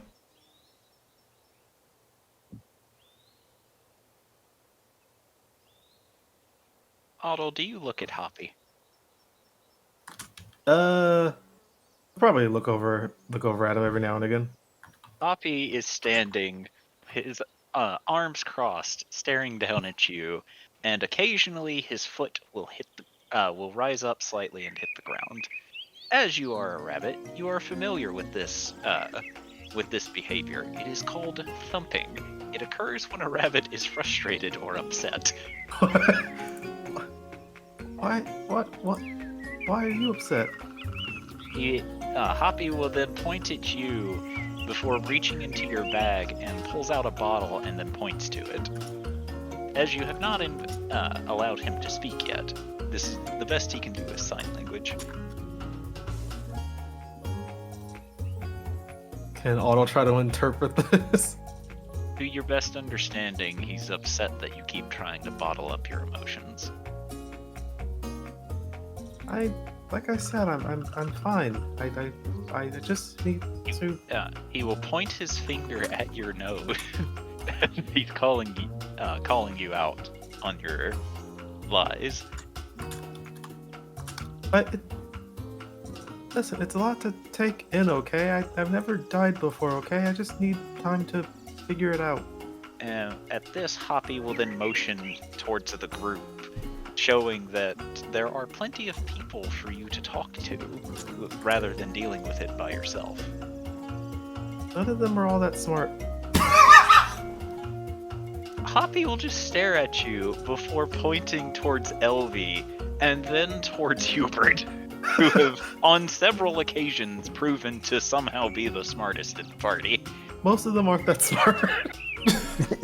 Man, poor Adel. What did she ever... Actually, don't answer that. Don't add fuel to the fire, damn it. Hoppy will then wave his arms around as if going, why does it matter if they're smart? Because maybe they just don't understand the concept of death. I don't know. They die and they get brought back all the time. It's scary to die. Or be put to sleep. Hoppy will then watch you before motioning towards Thorgrim, of all people.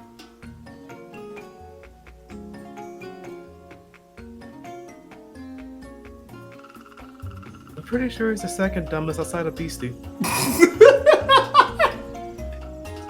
Hoppy will give you a fair, motion as if going fair, but it seems that Hoppy knows something about Thorgrim in particular. Because, unlike everyone else, Thorgrim has shown that he is afraid to die. Now, it's very much different from everyone else's, but he is afraid to die. He's shown that he has reasons to stay alive. Huh. I mean, yeah, I guess you're right about that. Hoppy will then motion towards Hubert again, and, seems to be pointing out the fact that you have spent a lot of time training with him, so you should confide in him. In fact, he then motions to everyone, saying you should confide in everyone in the party, and then points to Hubert as if saying, or you'll turn up like him. Yeah, but Hubert's cool. Hoppy gives you a very blank stare, and then will reach into your pack, pulling out a drawing pad, and scribbles the image of Hubert that has Hubert's face with the caption happy, and then another one that says sad, and each and every emotion Hoppy can think of, it's the same face. I don't mean like that. I mean he's just, actually capable of defending himself and doing things that he thinks is actually smart and right. And at this, Hoppy will motion more, as if going, then you should talk to him! I'll talk to him when I'm ready, okay? Hoppy will then raise two fingers to its ocular sockets, and then motion his fingers at you, letting you know he's watching you. Okay. Hoppy will then sit down, cross his arms, and pout. Oh, I'm also going to give you this because you might be able to make more use of it than I can. He's going to give Hoppy the grappling gun. The grappling gauntlet, or whatever it was again.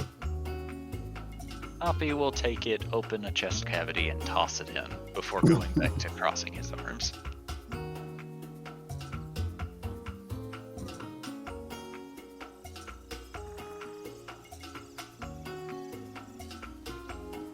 He is upsetto. I know you're upset, but like I said, I'm sure I'll be fine. His foot thumps to this. Once I talk to Hubert. And maybe Thorgrim. He continues to pout. You have a feeling it's going to be like this for a while. Otto will then do what he might think is best for helping him get his mind off things for a little bit, is going to start trying to work on, or think of a way to get Hoppy to talk. Okay.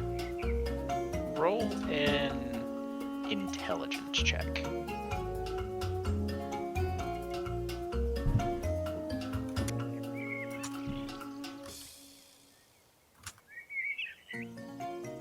Okay.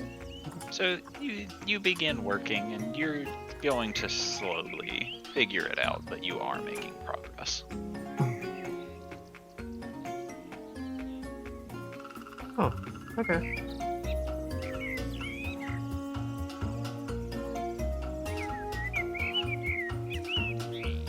Oh, I'll be working on that for the time being. All right.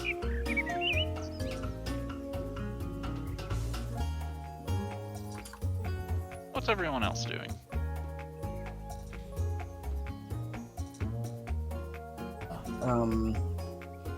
We didn't hear that conversation with Otto, did we? That one-way conversation? No. Okay, just Saw heard- Hoppy waving his hand. yeah, Hoppy just very rapidly gesturing for some reason. I guess Thorgrim's kind of just standing there like a lump, kind of confused and a little bit fish out of water here because, you know, this place kind of creeps him out. And LV is just standing there, not perturbed at all. Complete contrast to Thorgrim's fidgeting, and is actually somewhat concerned with Otto and Hoppy because, again, Hoppy was very animated just now, and she's a little bit confused as to why. You guys alright? Place is kind of weird, you know. It kind of weirded me out. Fidgeting dwarf dad noises. No. Why, because it's a swamp, or because we're around a bunch of hags? Do you think there's Yep. undead somewhere? Yep, So, which one? all of them. You think there's undead somewhere? Obi, who actively summoned 20 skeletons, quite literally just right there. It's almost as if there's a bunch of undead in a bag 10 feet from me. There's also some standing in the water. Obi calls unhelpfully. Ah. Ah. He like hops away from the water, notices he's right in front of Obi, hops away again. You do realize you've hopped closer to the water, right? There's water everywhere. Yeah, why not go closer into the middle of land? Where is land? George will literally hold his arms wide open right in front of him. Pass the elf, who I think's name is Elvie. Oh shit! Meow. You're welcome, Obi says, and then goes back to what he was doing. Thank you. Hate undead. Hate. Hey, that's rude. If they could feel, they would be very upset. If they could heal my entire. If they could feel my.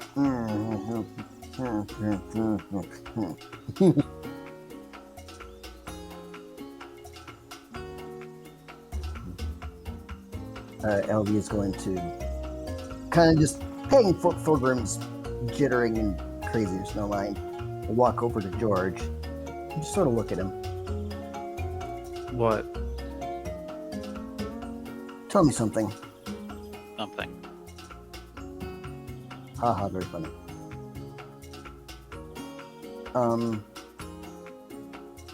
What do you think of me?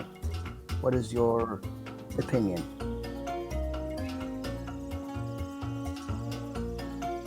My honest opinion, or do you want what kind of opinion do you want from me? You want my tactical opinion of you, personal Do not- feelings? Tell me everything. Do not leave anything out. Okay. One, I think you're very strong when it comes to certain types of magic, but you're also fearful of of your power getting in the way of actually being able to do things when allies are in the way. Go on. However, on top of being a very powerful... Ugh, sorry, something stuck in my throat.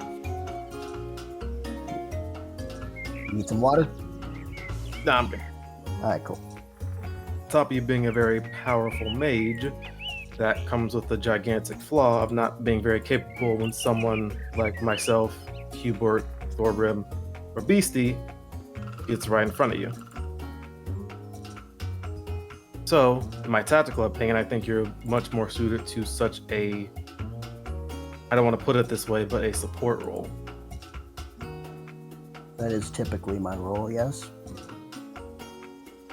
And like I said, that has its values, which, and more than likely it has proven its value time and time again.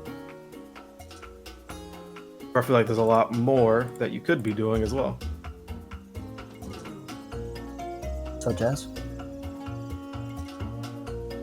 Not being afraid to let your allies get hurt as well. That may prove difficult.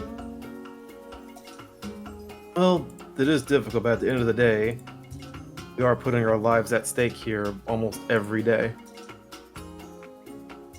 People are going to get hurt. He got hurt as he motions over to Otto. Orgrim has been hurt multiple times. Beastie has been hurt.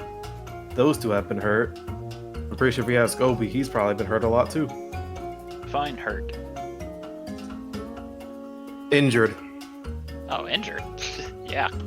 I had a giant throw a sword at me. Exactly. That's a good time. The most important part about that is when your allies get hurt, you need to, most importantly, stay calm. Yeah, I got crushed by a giant sword, woke up, Charlie was there for some reason, and I teleported us both to safety. It was great. Great time. Stupid headless horseman. Exactly. I know I'm gonna sound like a hypocrite here, but during that whole fight, once you realized that soldier was a part of your whatever you were a part of, maybe, you seem to lose your edge very quickly. Would you like to know why that was the case? If you'd like to tell me. It is because I caused an accident due to my own recklessness that accidentally murdered many people.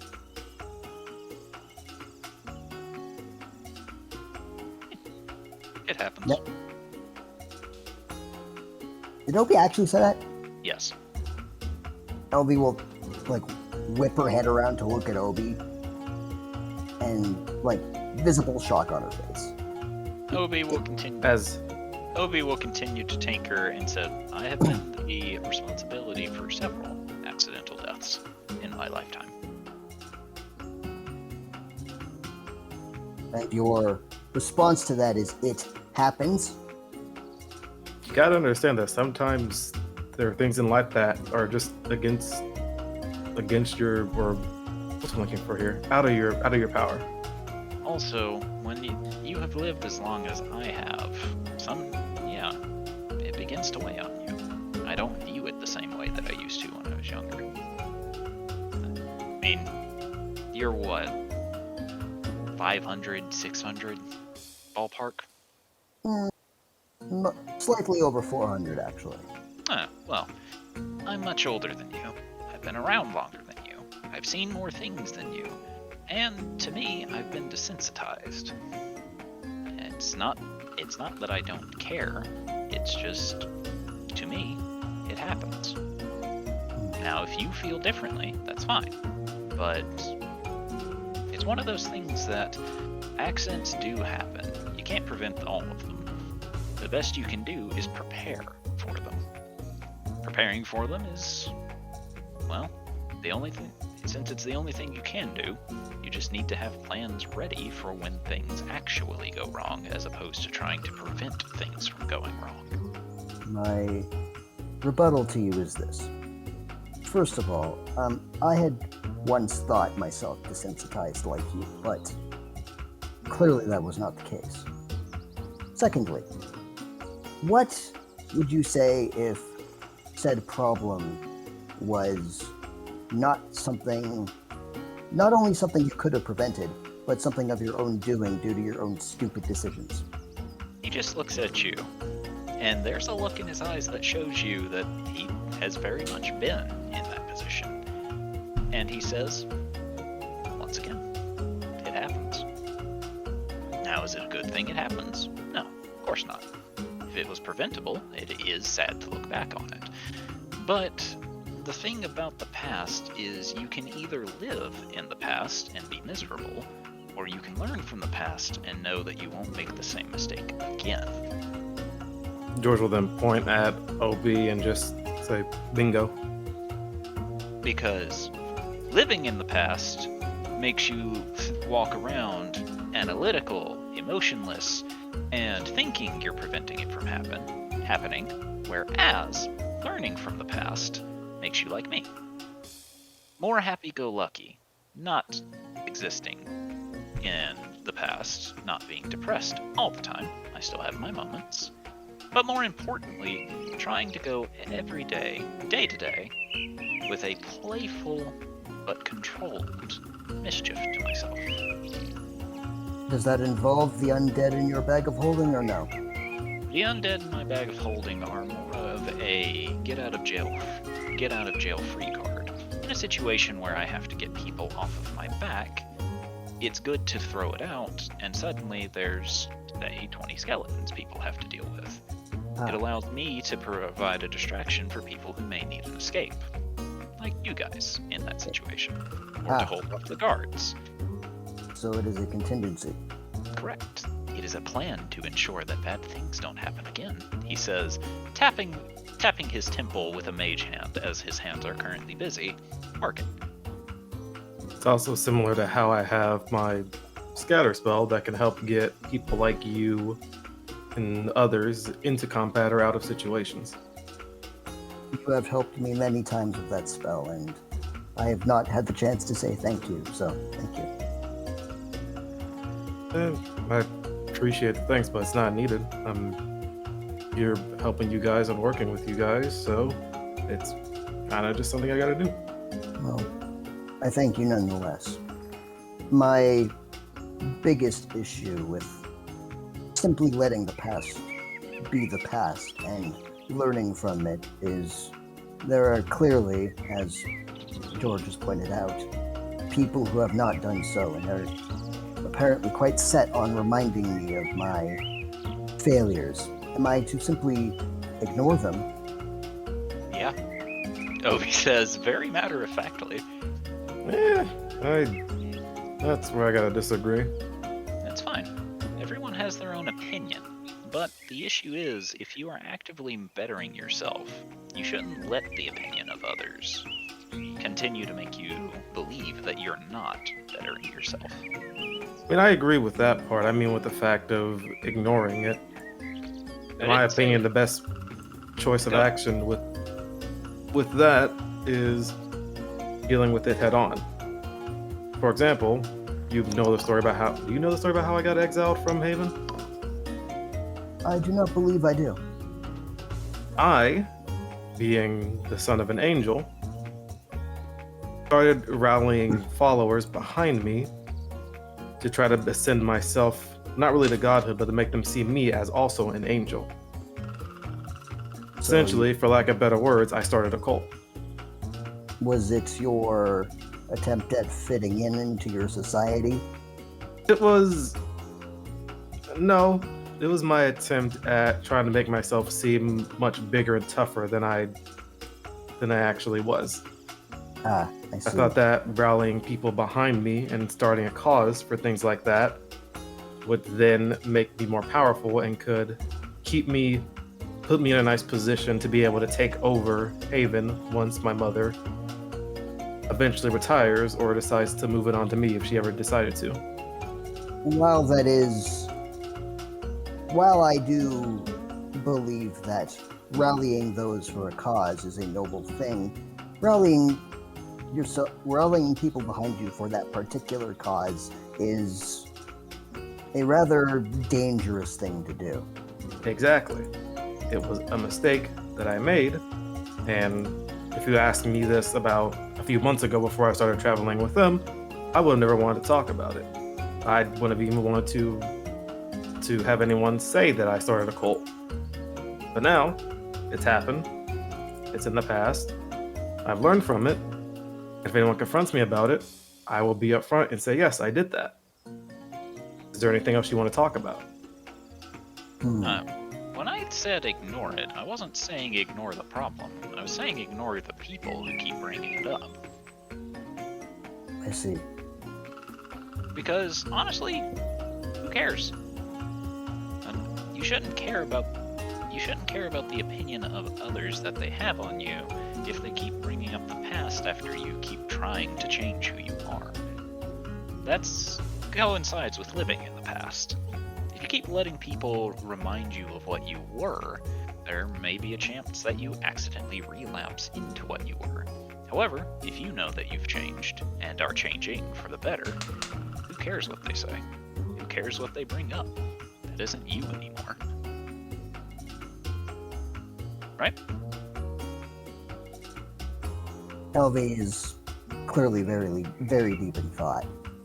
And it seems like a very, very long time, almost an eternity, before she very slowly and surprisingly timidly nods ever so slightly.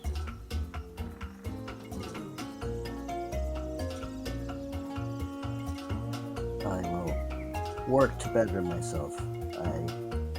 It appears that despite all of my work, I have much farther to go.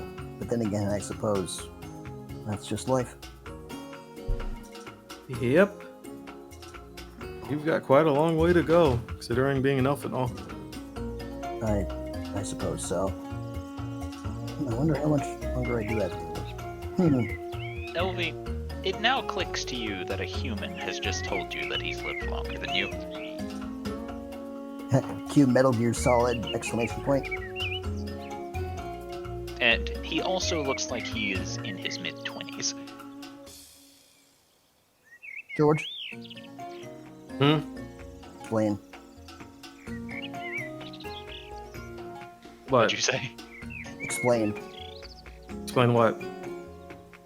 You look No. quite... Well, No, George. No, that wasn't me that said that. That was Ovi is the one who said he's older than you. oh, I didn't think you looked like a human. Oh no, he is very much a human. Oh. Okay. Sorry. Never mind. Okay. George, or LB will very slowly look to Ovitus and just say, Ovitus, I have a question. I have an answer. How did you look so young, and yet you said you've lived how long? I never told you a specific. But you said you've lived longer than I, and I have lived for 420 years. Honestly, based on the age of you, I would assume your parents had you... Assuming that most elves go by this, they had you at the age of 200, but if they didn't have you then, 350 would be when they had their second child. Assuming that, I'm probably older than both your parents and your grandparents. Maybe even older than your great-grandparents. He then shrugs and keeps going back to work. And how is this possible when you are a mere human? Do you have a magical artifact that is extending your life, or? Technically, no. Would you care to share that information?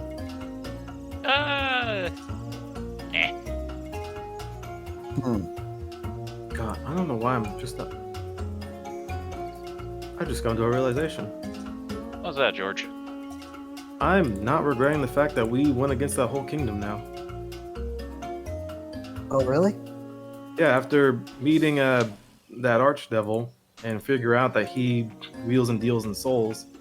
Honestly, I should have realized this before, but someone with an onyx that literally lets them store souls is literally a infinite money glitch in doing deals with demons. Oh no, you found an exploit. No wonder he wanted that. Jesus Christ.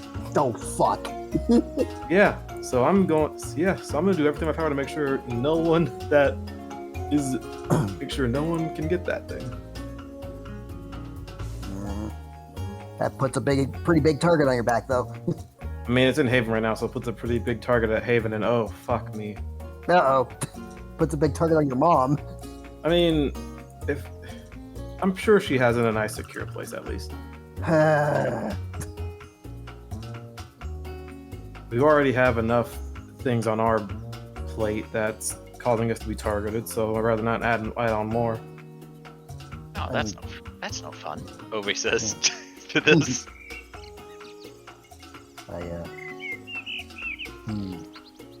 Although, being able to... Never mind. I deeply appreciate this conversation. I have learned a great many things. Knowledge is very odd, isn't it? It is something that can be accrued all throughout your life, even though you... For all the knowledge that I possess, learning something so seemingly rudimentary is fascinating. You never truly stop learning unless you decide you don't want to learn anymore. That is a point. Spoken like a wizard. Also, personal opinion, you should smile more. Oh. Really? Yeah, I feel like I barely see you ever smile. It's very rude. You can't just tell people to smile. I feel like as if you should smile more. Elvie will smile, and it's a very small one, but it's something. Okay, now you just made it awkward. Oh, I apologize. No, it's fine, but no, you don't need to smile on command. Just whenever you're feeling happy, just maybe crack a smile every now and again. I just wanted to try it, to see how it worked. I mean, it was a good smile. Yeah, thank you. Well, will that be all, or is there something else you wish to discuss? I mean, that's on you. You were the one who came and talked to me. Fair point. Well, would you like to tell me more about your homeland, or perhaps your mother? I don't know much about her. She's an angel of death. She's not really the actual ruler of Haven. She's just kind of like the president. So, like a figurehead. Pretty much. Well, she does seem very charismatic, so that is a good choice for someone to look up to. Yeah, you can say that again. It seems like a very good choice to... Oh, you did not mean that literally.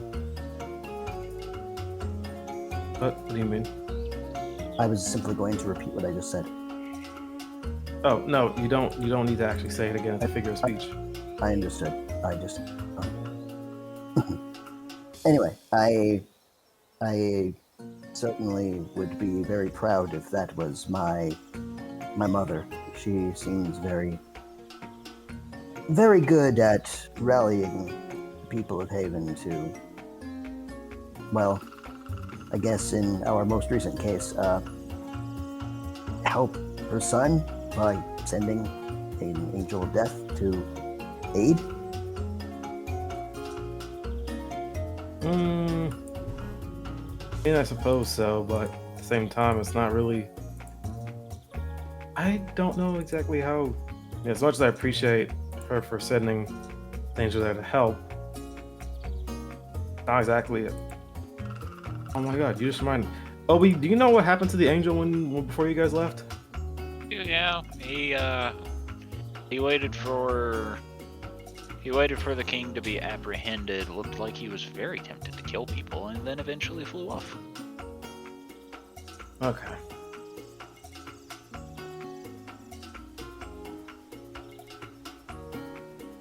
Oh, that's good. He and I almost got into a tussle. You guys almost got into a what? Tussle. You nearly fought? Oh, he looked very tempted to continue going on a rampage, and although I was not morally obliged to stop him, I have people at home who would have been very upset with me if I had let him.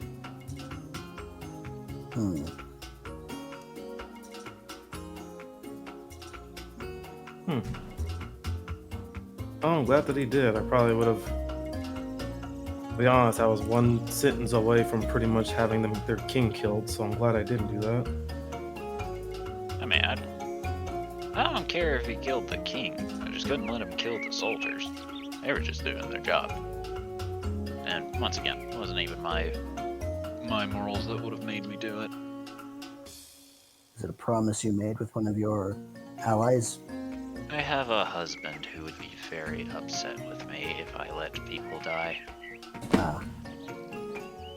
I take it he was very forthright and more... How do I put this?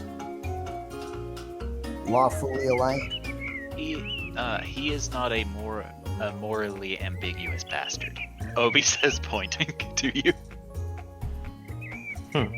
Very clearly referring to himself as the morally ambiguous bastard. See. Well, morality is rather strange, anyway.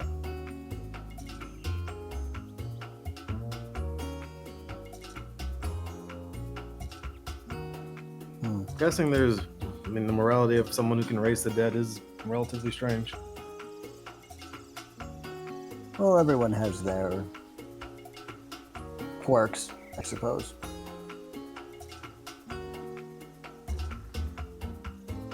Raising an undead army and putting it into a bag of holding to be used as projectiles or a shield wall is one of them, I think.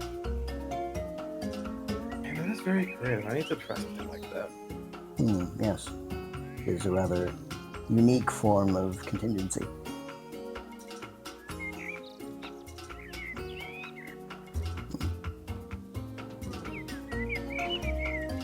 When we see Devilish, and then she plays the D key with prestidigitation, I would very much like to...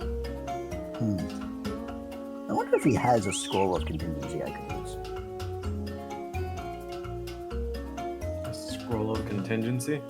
Yes, there is a spell that allows you to set a contingency plan of sorts. For example, if I were to be this injured, the contingency would activate and it would trigger a healing spell or some such. Contingency like that detonates a 9th level fireball. Or that, yes.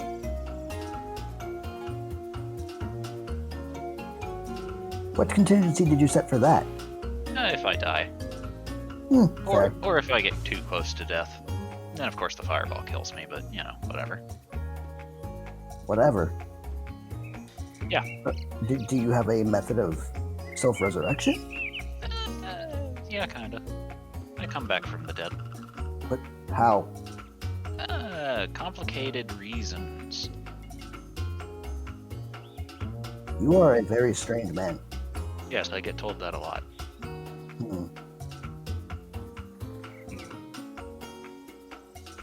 Elfie's just looking Obi over, and there's a mixture of feelings: confusion, a little bit of distrust, a little bit of intrigue, some, a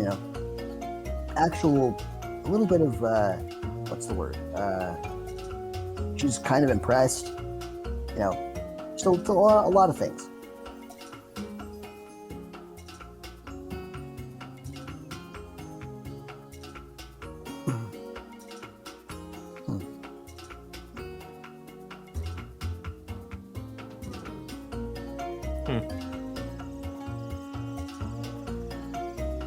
Obi, may I ask you a strange question?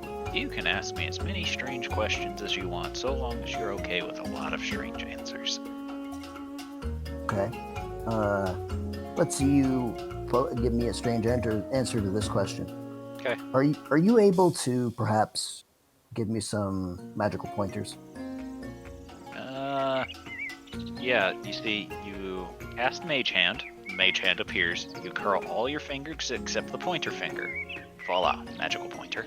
No, I meant as in giving me some... Magical Bloodhound? He says, casting an illusion of a magical pointing. bloodhound. She seems somewhat amused by this and just shakes her head. No. I mean, as in... Ethereal needles, he says, conjuring those next. It appears that he likes to make puns. You are a very silly man. What I mean Yeah. is, can you train me in some ways? Maybe. I'm not a very good teacher, I see. but we'll see.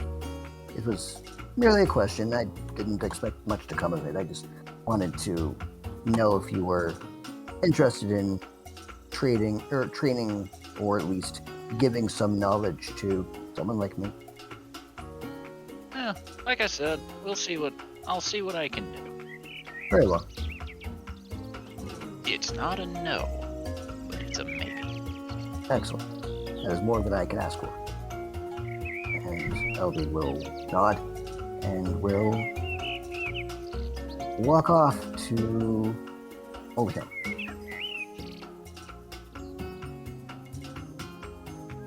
Because I've spent way too much time talking. Edo, what are you doing? Elle's just laying against a tree, just with her eyes shut, resting. But when Hubert walks over, going to hold his hand and pull him closer, rest against it. Hubert does not disagree, and while the long conversation goes on between George, Elvie, and Obi, Adel, you hear a strange noise of something coming out of the water, and you hear a wet slicking sound as if something is crawling across the ground nearby. It will open one eye and look over. What the hell is that? You see a strange worm-like creature having crawled out of the bog, continuing to crawl across the ground. It is fairly small, but much bigger than you feel like a worm should be, as it is about the size of a rat. Ada will just stare at it, and will look to Hubert. You know what that is? As you stare at it, it rears up, turning towards you with its mouth open, and it gives you a very loud hissing sound, as it does not appear to like that you are staring at it. It'll just glance away, only look at it with her periphery. What's a strange creature? Give me just a second. Oh boy.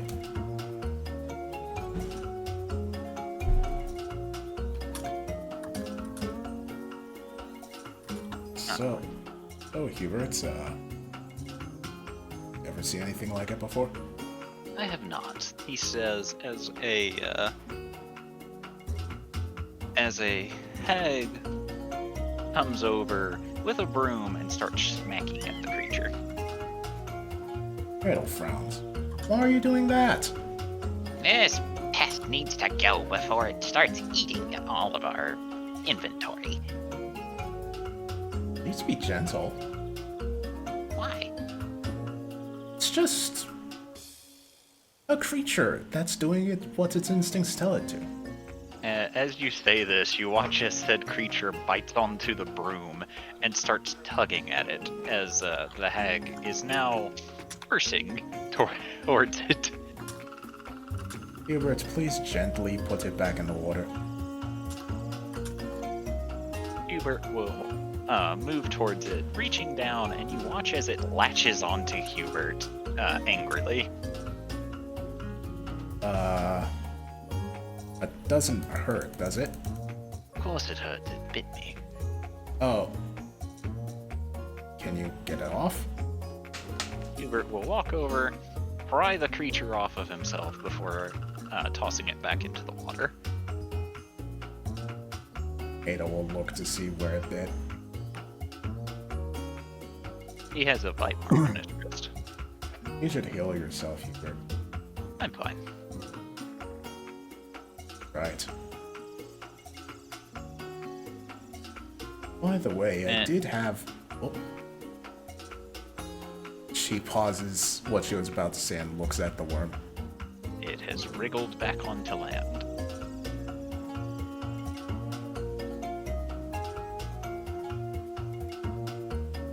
What should we do about that? I do not know. Me neither. Excuse me, Madam Hag, you came back. The hag returns and starts smacking it with a broom again.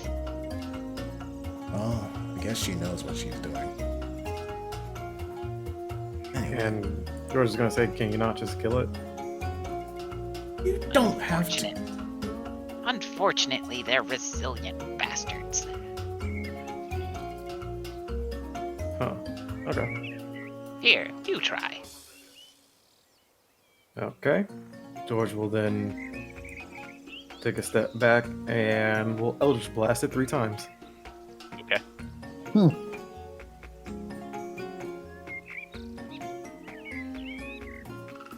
And just for... He's gonna do with all 3 different damage types that he has.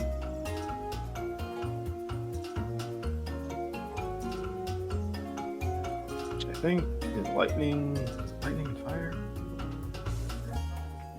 Or lightning, fire, and force. Hey, it's a roll to hit it. Yes. Oh boy.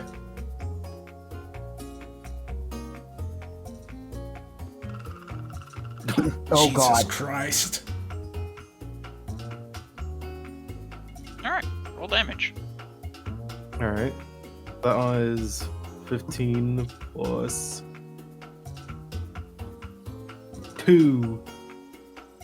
Actually, I guess technically 7. Since it's the other thing. Plus Don't 5 forget. on it. Don't forget to add 10 to your crit. Oh yeah. So 17 damage on the first one.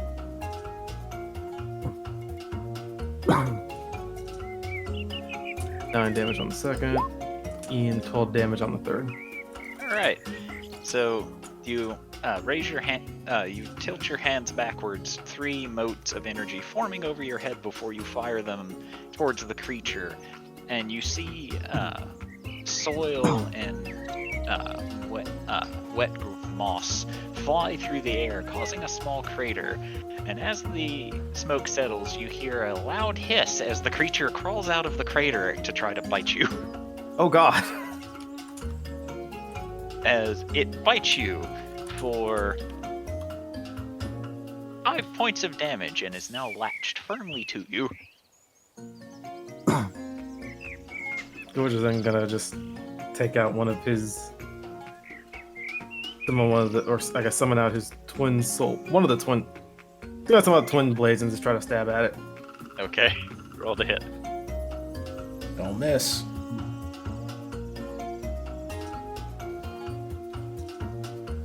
Alright, you hit it with no problem.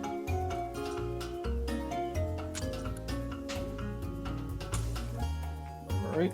And he's going to try to... Gonna try to stab it off of him. Okay.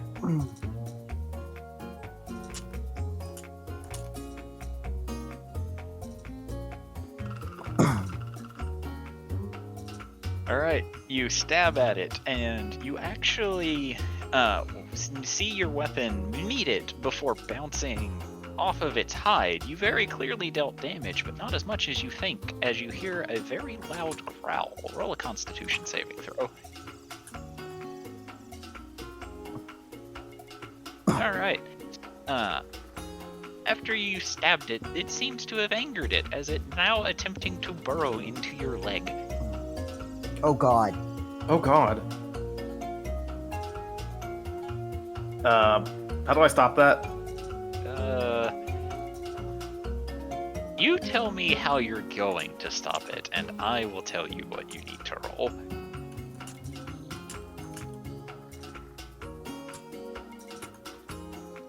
Part of me is tempted to have George just thunderstab.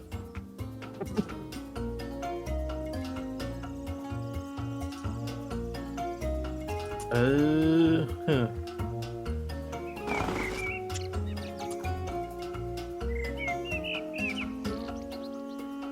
Might be unneeded, but George might just shoot. He's gonna use the psychic lance on it.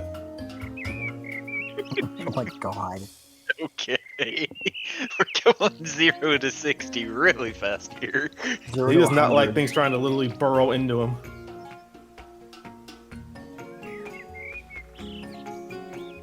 George needs to Okay. make. Wait, hold on. Isn't there a stipulation?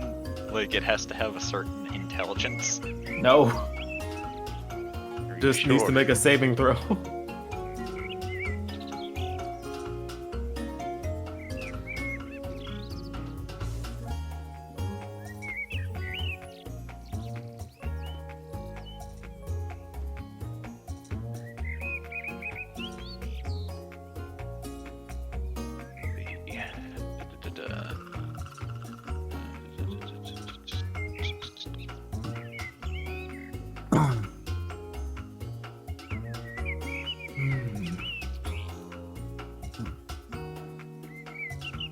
Okay, so it needs to make an intelligence save. Alright. Rolled a 6. So, you feel the energy pulse through it, and it slowly stops attempting to burrow into you. And But then it still has its jaws in your leg. Yeah. So while it is incapacitated, technically, it's still somewhat burrowed into you. yeah. So once he has it like that, he's going to then attempt to take it out of its leg and then toss it somewhere else. Roll an athletics. Oh god.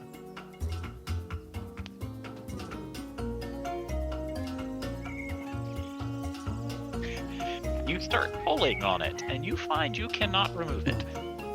Thorgrim, can you help me with this? Pest control, got it. Hammer comes out. You want me to pull it off of you or smash it? Pull it off of me, please. Okay, gonna try and yank it off of George. Alright, roll left. Redix? Oh fuck. Oh god.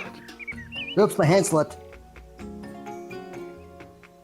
Alright, so all of you will watch as Thorgrim rubs his hands together, grabs onto the pest, and yanks, pulling George's feet out from under him, causing him to fall onto his back. No, the fucking worm. Sorry, pulled too hard. It technically pulled the worm, he just pulled the worm very, very hard. Yep, too hard. Sorry. I got it. Don't worry. Can I try again? Sure. Better. Alright, George, roll a constitution saving throw. Oh god. Alright, so Thorgrim, you pull, and it takes more effort than you were expecting before you finally tear the pest away. And George, as he does, you feel pain shoot through your entire leg, as it also appears that the creature was envenomating you, preventing you from feeling the pain as it was burrowing in, that you are now feeling. Oh, mother. It's gonna take You're- a while over there. God damn it. Come here, you little bastard. I'm gonna try and And George, your left leg is now paralyzed.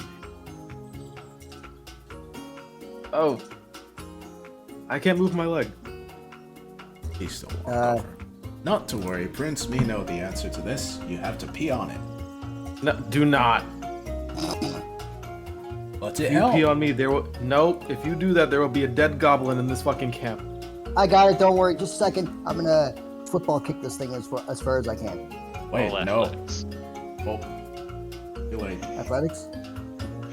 Unless you want to hear to whoever said wait, no. Who was that? Beastie. Okay. He's like in mid kick. Huh? Beastie will look it over. Cook it. Hurry up. What? Cook it. And she takes out her sword. I am not- not eating this thing. It's also not dead. I just incapacitated it. Okay, me will kill it. Then me cook it. It looks delicious. Fine, here you go. Just that I'll George toss it to is Beastie. gonna crawl away. Alright, Beastie will place it on the floor and then we'll try and cut its head off with her sword. As you place the blade to the creature's scaly hide, you find that it's actually a lot more difficult than you were originally anticipating. She's going to blink a few times to this, and then is going to keep the sword there, and... oh my god, this is such a terrible idea! Like, typically I'm like, oh yeah, Beast, I'm gonna go in the mind of Beastie and be a gremlin, but this is a really bad idea. I don't know. Go on. Ah, god damn it, but she's gonna do it. Ah, god. Go on. God damn it. Okay. Beastie is going to place the sword on it, and then is going to ask Thorgrim to hold it in place, and then she's gonna jump on the sword and try and cut its head off with her full weight on the sword. Oh, this is gonna go so wrong. Alright. I'll Roll. aid another by holding the thing down. Roll damage. Alright. Oh, Beastie's gonna be lacking some toes in a minute. 19. Alright. You will deal 19 damage to the worm and yourself, and you gain a point of inspiration for acting in true chaotic goblin fashion. Alright. Beastie will hop back to the ground and see how much she managed to cut off the worm. You have made a small cut in the worm. She grumbles angrily. Ah! Me can't even cut this thing, me no can eat it. Alright, got it. I'm gonna try and football kick it away. Roll an armored, roll your martial arts die against it. Damage or to hit? Damage. Damage. Okay. That Also, is... Beastie, be sure Yeah. you take your 19 points of damage. Yeah. I know. But you did earn a Fuck it. DM. You did earn a DM point of inspiration, so Yeah, that was worth it, but I was... even as the thought crossed my mind, I was like, oh my god. Why did I think to do this? So, Thorgrim, you toss it slightly in the air like it's a football, and as you kick it, you all hear a squelching pop sound as green blood will cover both you and Beastie before you all hear a distinctive thud as a large scale falls into the muck at your feet, Thorgrim. The fuck? I'm gonna go pick up the scale. You pick it up, and it is about the size of a small buckler shield. It is very large, all things considered. Guys, I kicked a worm and got a shield thing. It's a scale, not a shield. Yeah, but it looks like a shield. It's just the size of a shield. That was the description I was giving you to let you know its size. Yeah. I mean, with how hard that I thing's thought it was armor. also shield shape. I mean, it's a scale, but with how hard that thing's armor was, it could be a shield. Who knows? Yeah. Could be turned into something. Who knows? Can any of you guys? I mean, guys, use shields? I don't. How exactly do you expect us to hold a scale as a shield? I mean, we could get what's his nuts? Agam. We can make it this into a shield if we call him.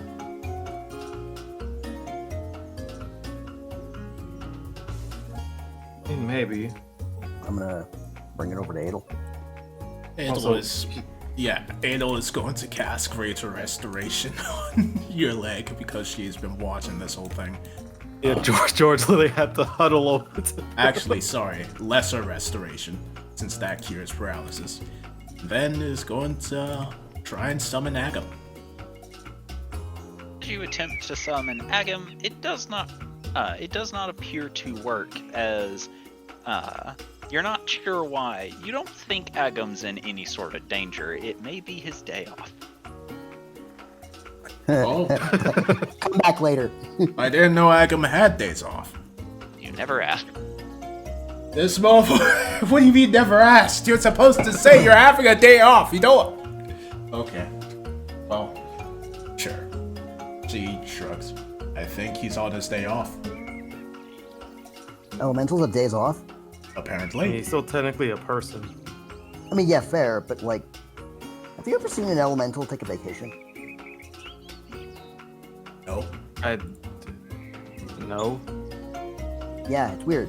Like, I guess elementals are people too. I wonder if Balgro gets a day off. Meanwhile, Agam, finally, I have a day off. Something to do, something I want to do. Time for smithing. Yeah, exactly. Hey, it's like me. Smithing is my relaxation times. 5 seconds later. Angry elemental dwarf screaming. Yeah. Once he does the last race one, George will then stand up and say, "Thank you." I'll let you roll a nature check now that you're looking at the scale. Nature? Yes, nature. Nature. 13 nature.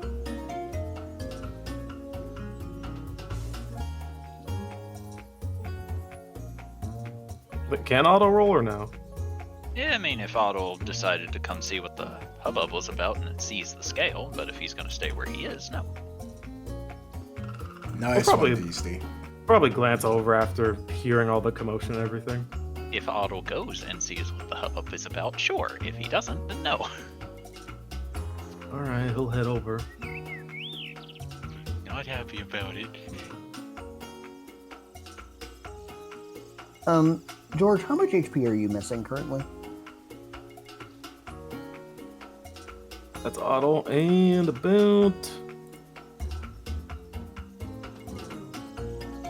5.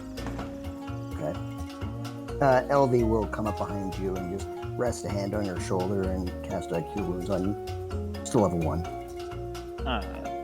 Otto, as you come up and look at it, you're 95% certain that's a dragon scale. What in the goddamn? That's a dragon scale. Adel just like... Adel I pulled it- stares at him like, what? Then auto will then walk away again. I pulled it off of a worm. What the fuck? It's a dragon scale. Beastie That's- shits, right? Like You know, pull it. 95% sure. You know, pull it out. You kick the worm and it go bang, and then the scale was left. Maybe a scale was inside the worm. What? Confused Thorgrim. DC just points between herself and Thorgrim and the fact that you're covered in blood. It go bang. And if Right. it's a dragon skull, then it definitely can be turned into something. By the way, George, you gain 8 HP back. Oh, thank you, Elvie. You are welcome.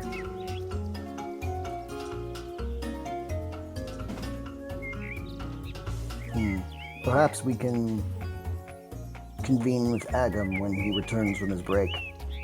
That would be a good idea. Yes. I believe if this truly is a dragon scale, then it could be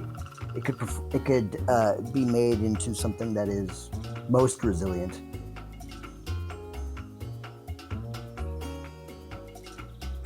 You do know how tough a dragon's hide can be. Well, yes. I kind of wish the father was here currently, because I'm sure he would be, as some of you would probably put it, losing his shit right now. Keep it for him then. Perhaps I will. I mean, I think I must raise a question I don't believe any of you are asking. Yes. that is. Why Why did did the it come worm out? have a dragon skull? Why did it come out of the worm? Yes. That's what I've been saying. Like, I kicked it, it exploded, and a dragon scale came out? The fuck was that? Beastie chuckles. Silly, Gloomy. It's easy why. Obviously, it ate a dragon. How? Hubert will just look towards Beastie very quietly and will pull out a bag and toss it at her, causing it to envelop her head.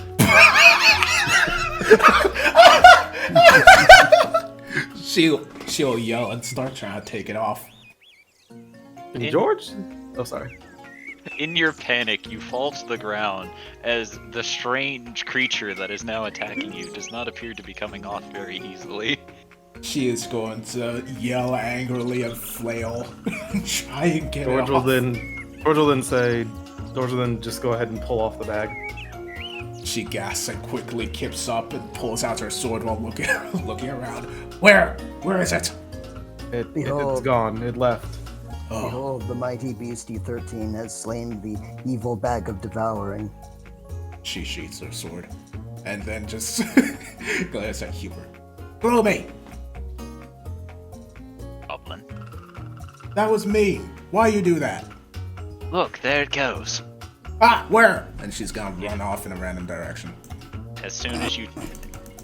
Oh, that was easy. Adel just, shakes her head. Doing that. Can George try to think about if he's heard of any creature like that before, or remembers what that creature is? You can try to roll a history. All right.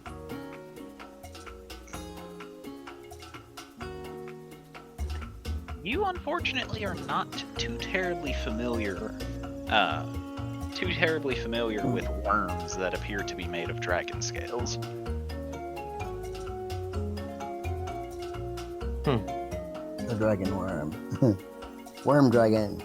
Yeah, I don't know what Dragon that worm thing dragon? was. Never heard of a worm that has dragon skills. It would definitely explain why it was so tough. Well, to be fair, there are worms with an O and worms with a Y, but I'm not sure if that thing was either of those. I'll then look over to the Night Mother. Have you heard of anything like this? He will slowly nod.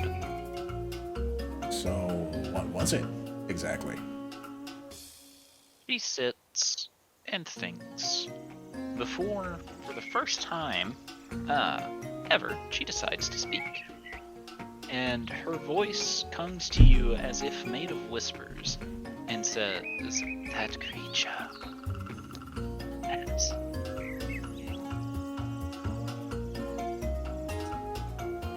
Think Of his what? sword. That Decided to cut you creature, off. that creature was a pest. Pass. It is Who's called this? a pest. That is its actual name, is a pest.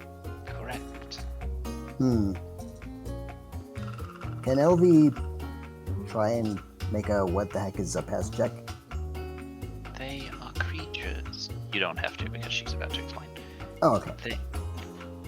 There is rumor of a dragon whose scales rot from his own existence. When they fall off, they metamorph into those creatures. Incredibly resilient. And very omnivorous. They will eat anything, whether it be flesh, vegetation, wood, or dirt. So they are animated scales. From a dragon. At least that is the rumor. Well, have they been seen in any other swamps, or just in this one? I do not know, as I live only in this swamp. I guess we'll have to keep an eye out for them then. A good source of dragon scales which can be sold.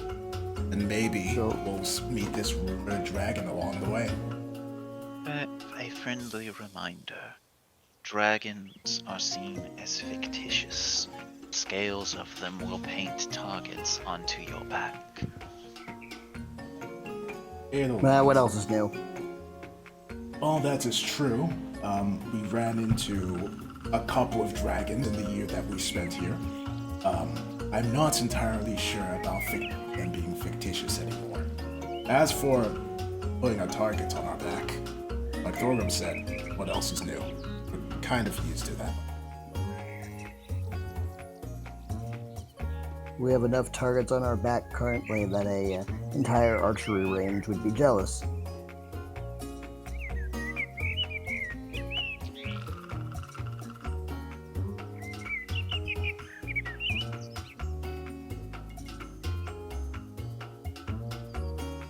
He then goes back to being quiet. Well, thanks for the info. And she shrugs. Okay.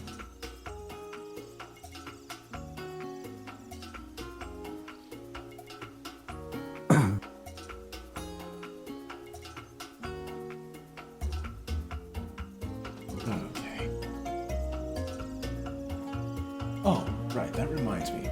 Looks to you. I've been meaning to ask, why are you biting people? I don't know.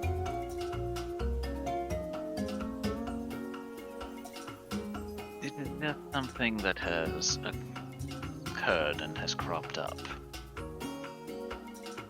Sorry, can you say that again? It is just something that has begun to occur and has cropped up. Including these, he says, opening his mouth where there are fangs. I know it! I know it! Ada will stare. These came up a few days ago. Were you bitten by anyone? No.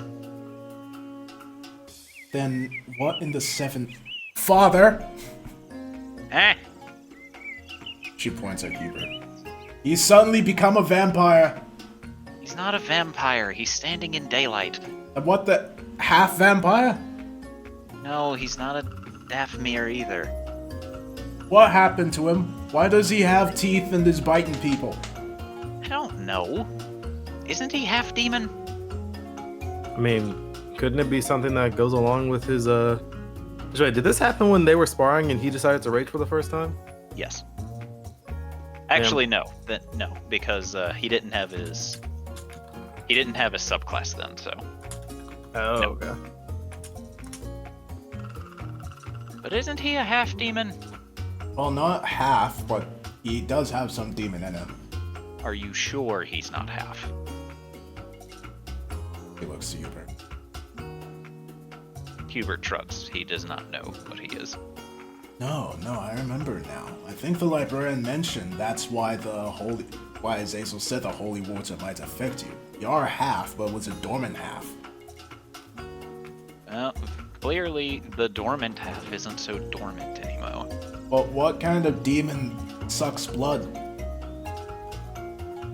Any demon that likes blood, which is a lot of them.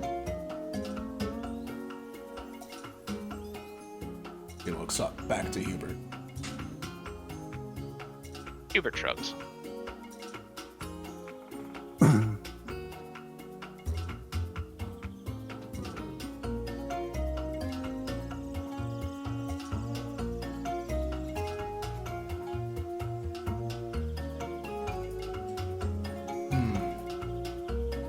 Interesting.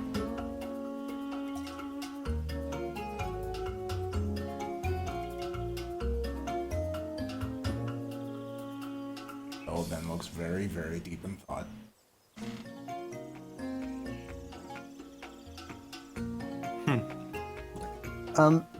Can Elvie roll a check to see, like an Arcana check or something, to see if she knows exactly what's happening to Hubert? Sure.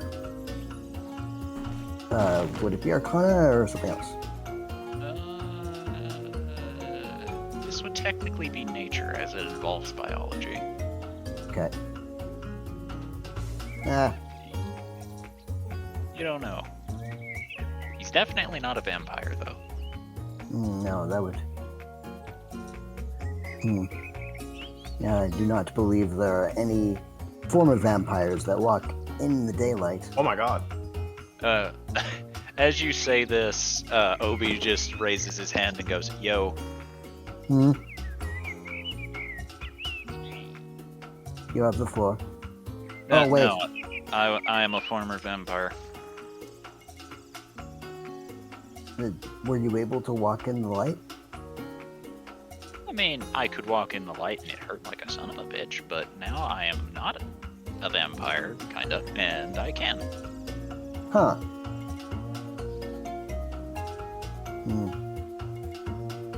But Hubert seems unharmed, so Yeah, he's not a vampire. yes.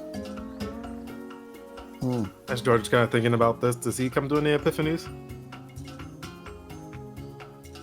So, the best you can guess, George, is something has occurred to have made the dormant demon genetics within Hubert no longer dormant.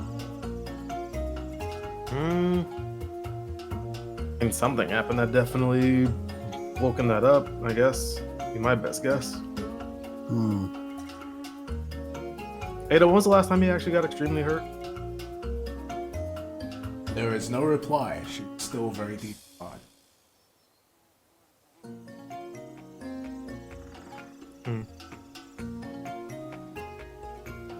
Hubert will watch Adelsurde for a minute before tapping her twice with his hand. She flinches and looks. Huh? What? You're being spoken to. Oh, sorry. When was the last time you've gotten extremely hurt? Emotionally or physically? Most likely when Darth Vader snapped my neck. Still so weird to hear. Something did happen to Hubert. He only snapped out of it when he fell to the ground and almost died. I don't remember anything that happened after that point. I mean, that could be it then. Maybe in a moment of extreme anger, you unlock the dormant demon side, who knows? Must be. Yes. It appears your genetics may perhaps be triggered by moments of extreme duress. And now I think appear to have fangs.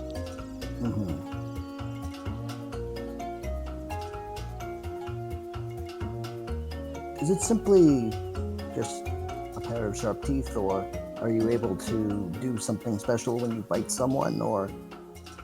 Oh, I can definitely hurt people with them. Well, yes, but... Is there anything else? There was other things. I think it is rejuvenating some of my wounds when I bite people. Yes, but when you were angry after what Vader did, we're a bit different. I don't remember any of that. I do. You were kind of like a wild animal. And that, with what we talked about, yeah, we're definitely different. What's happening now seems like a more controlled version of that. Interesting. Fulgrim suddenly just grins very widely. I think I know what happened. What happened? We move around Adel and walk right up to Hubert and go, you are starting to master how to get angry. I'm not angry, though. I know, but like, when you fight, like, I noticed, like, you were doing, like, you looked a little different than before. Oh god, I said the magic word, didn't I? While it is technically true, I'm not necessarily in a state of anger. No, but it does seem like you have achieved I don't know, some sort of state of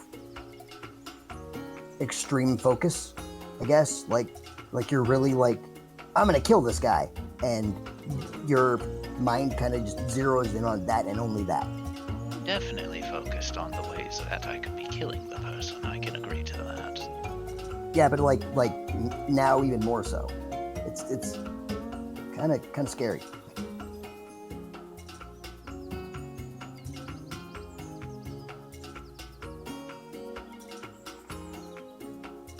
Beastie leers over Thorgrim's shoulder. Leers over Thorgrim's shoulder, the only possible way she could do this, crawling onto Thorgrim's back. Yes. Get the hell off me. No, Why?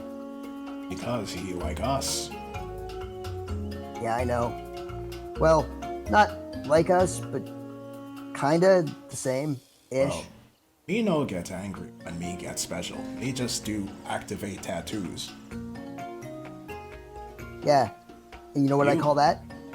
Yes, Cheating. you're gonna get German suplex. Try me. All right, here we go. Athletics. Damn it. I rolled a 3. Fuck. Well, you are definitely getting suplexed.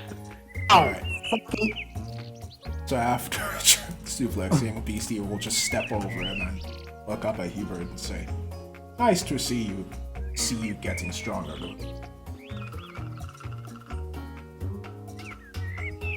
Hubert says and shrugs to this.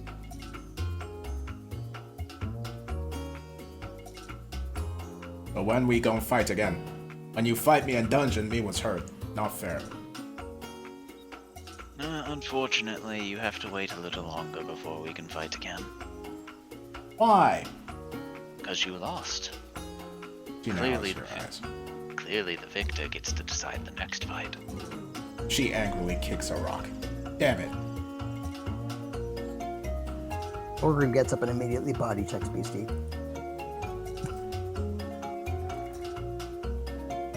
Oh.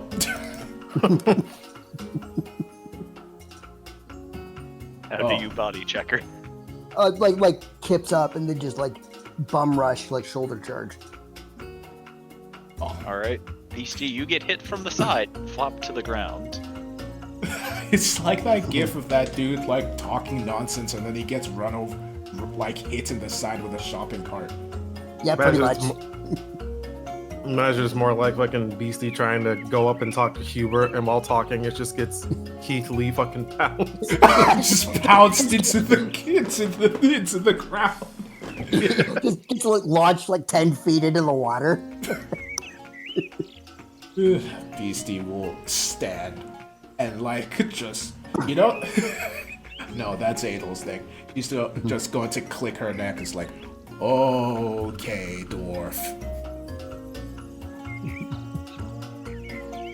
He's gonna do the bring it motion. Are we able to, while they're doing that, George's just gonna be like, are we able to check on that child at all or no? Kane is currently checking on it. He's inside right now. Why Alright. are you talking about me? Sorry, Oh, man, there's- Nay. Not Kane, damn it. Their names are similar. Also Beastie is just going to knee Orgrim in the nose. But yeah, how is the child? He's fine.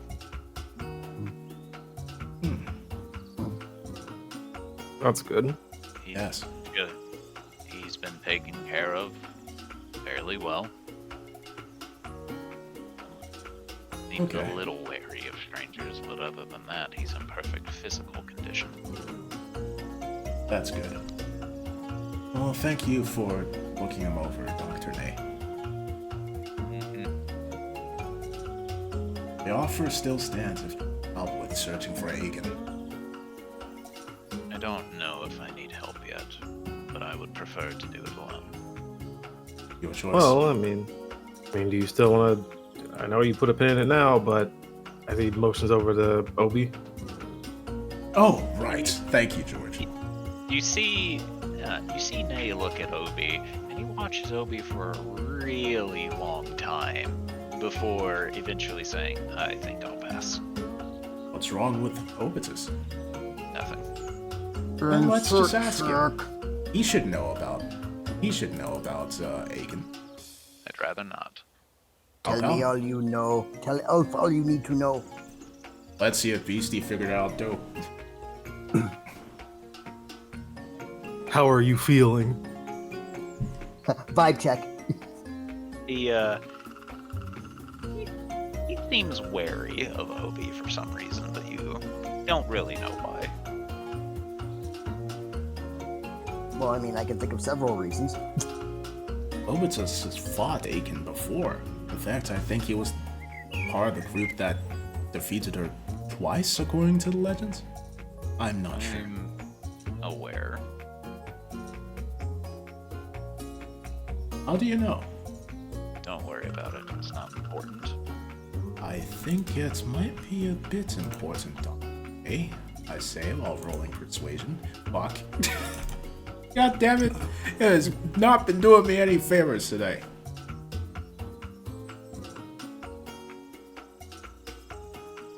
I understand your wariness of Obitus. He is unique. Adel just gestures over. But he's completely unthreatening and everything like that. You say unthreatening when the man can literally summon the undead. By emptying them out of a fucking bag. He's just like, oops, all zombies, and just drops them all. I don't need the bag. I can just make them too. Exactly. Great. Thanks. Adel shakes her. Obitus is fine. You have nothing to worry about with him. Adel, Yes? you do know I have a crippling fear about that, right? She just stares at you for a few moments. Aside from Thorin, he has a few. Well, if you're fine with undead, then you'll be fine with him. I still think I will find other means of assistance if I need it. Come now. He's right there. In fact, I'll ask him for you. He'll listen to me. I'm fine. Cut to Obi. No. I don't think it's better you just let the man find his own way to figure it out. Very well.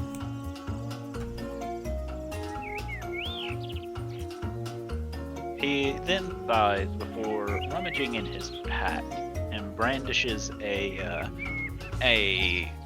mask that looks strikingly like his own, hat included, and says, "Tell you what, I'll give you this, and if I need help, the goggles will glow."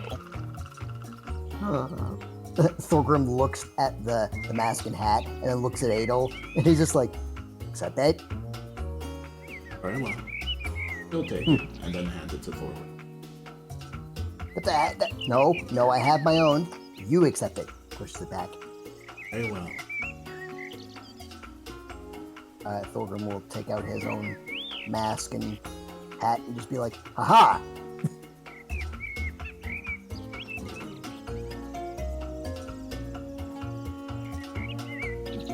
Once he puts the mask and hat on, he'll lean really close to Adel and say, now, we match. I don't think I'm going to be putting this on. Do I have to put this on, Dr. Nay? If you want to talk to me when the goggles glow, yes. Okay, I'll put it on when the... Has Thorgrim's ever glowed? It has, but whenever it did, you heard a conversation that didn't belong to Kane. Huh. Dr. Nay, right? Correct. I know you just said that, goggles glow. Pick up the pick up the bending stone, all that. But when I put mine on, I hear a different conversation. It only happened the one time. Yeah, but it happened happened once, which is odd because based on what Dr. Nay is from what I think he's describing, it's not the same thing. I wouldn't recommend worrying about it. Okay, just seemed odd based on what you were saying. Okay. It probably was, but just don't think about it. Okay. Also, I imagine Beastie is frothing at the mouth for that mask. Oh no, oh yeah, she is. She wants it really bad and is taking all of her self-control to not try and grab it. What does the insight say with Adel though? About Dr. Nay's insistence on not thinking about it. Maybe some sort of connection that he is unwilling to talk about. How come you're hiding so much from us, Doctor? To be fair, I don't know you. That is fair. But we can help you. And you will, if I need it, which is why I gave you the mask. We might be better able to help. Don't keep so many secrets from us, Dr. May. After all, the What more was that information thing that that- we have, the more we'll be able to come up with plans if you would help. What were you gonna say, George? I was just gonna hold his tongue. Okay. Alright, let's see if it works this time. Hey! Third time's the charm. He just continues to watch you before saying, once again, if I need you, mask will glow. Alright.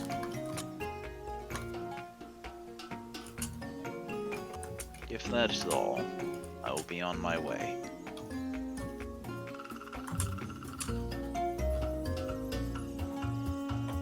And he begins walking. Safe journeys, Dr. Nay. He raises a hand over his shoulder and waves as he walks off. Goodbye. Goodbye. He did say that before disappearing. He sees them going to slowly look to Adel. Can I have the hat? Adel shakes her head. No. Please? No. Please? No. Please? Adel just looks at Hubert. Hubert will reach over, taking the mask from you, Adel, and gives it to Beastie. Yeah, now you can match the dwarf. Beastie immediately puts it on. Aha! I am a bird! That's not the. He then looks at you, Thorgrim, and tries to peck you with the mask. That's not the how you. Get off me! I am a bird! Squaw! You. Yeah. Then she goes to climb a tree and sits in it, acting like a bird.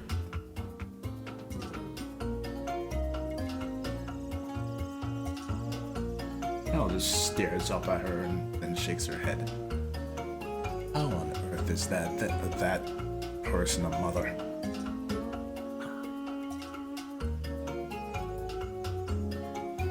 I think it's probably better we don't worry about that. Alright, Hubert.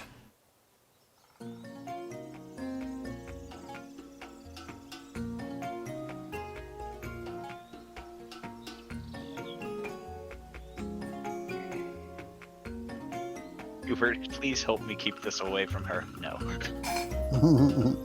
Fine, not my problem. Give it to her. anymore. Got it. Beastie is very protective of her hats. She has like 1, 2, 3. Yeah, she has 3 hats. No, 4 hats. Are you sure? Well, 5 if you count the. Well, 6 if you count the pots. Are you sure, though? How long has it been since you've checked your inventory? Don't check her inventory. There is a new hat that looks like a mix of a straw hat and a top hat. Yo. Wait, no. Oh, yes. Where the hell did you get that one? Beastie shrugs. No.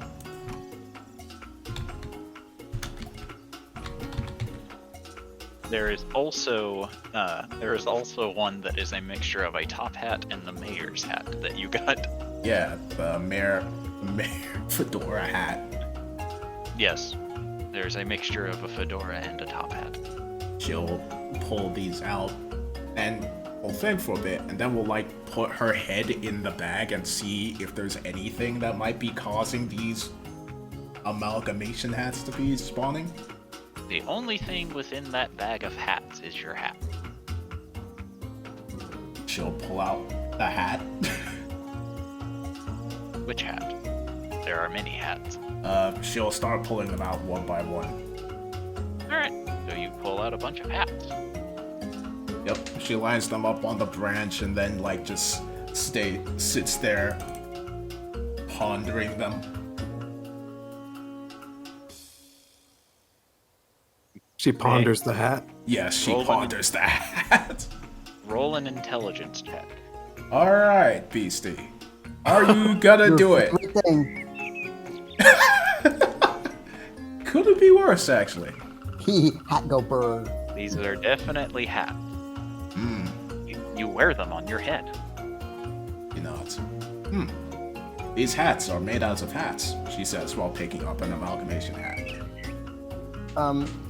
Thorgrim is going to walk to the base of the tree, look up at Beastie, and then he's going to run up the tree, and is going to sit next to her. Alright, if you're looking at the hats, roll an intelligence check.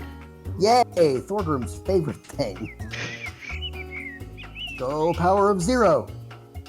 It's a hat. How is Beastie smarter than Thorgrim? These are definitely hats. Alright. Hey Beastie. Yes? Your hat is made of hat. Yes, I know. Isn't it cool? It is very cool. Meanwhile, well, just... Oh, they're sharing their brain cell again. It appears they're playing hot potato.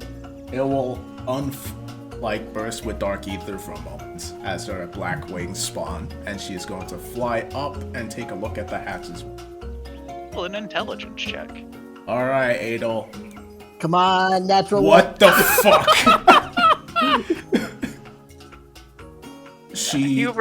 Hubert stares on as now Adel Sarday is fascinated by the hats and goes, because they're all three sharing a brain cell now. George's gonna try to look at the hats. Roll an intelligence check. Man. Alright. That's more than all of you put together, basically.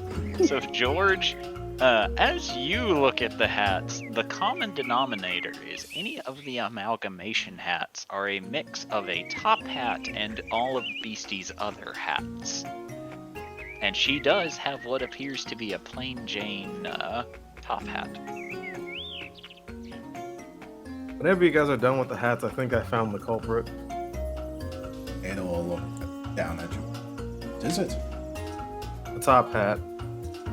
Beastie will All the ones that are combined of different ones is they all include the top hat in some way.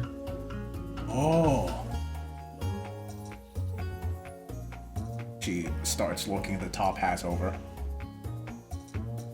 The hat looks like a hat. So you're saying the top hat is synthesizing more hats? Maybe. I wouldn't know what it could do, but maybe if you were able to identify it or Otto is, then maybe. I believe Otto will be the one who identifies it. I have yet to learn that spell. It is one that is on my to-do list. Beastie will look over at Otto.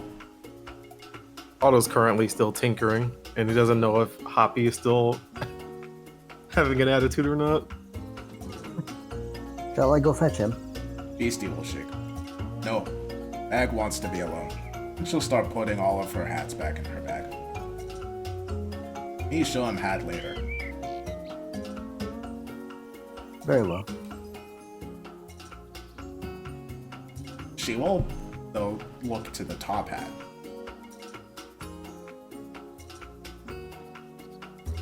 It looks like a top hat to you. Then, like, a light bulb seems to go off in her head and no, me understand. Then she takes out her other hat.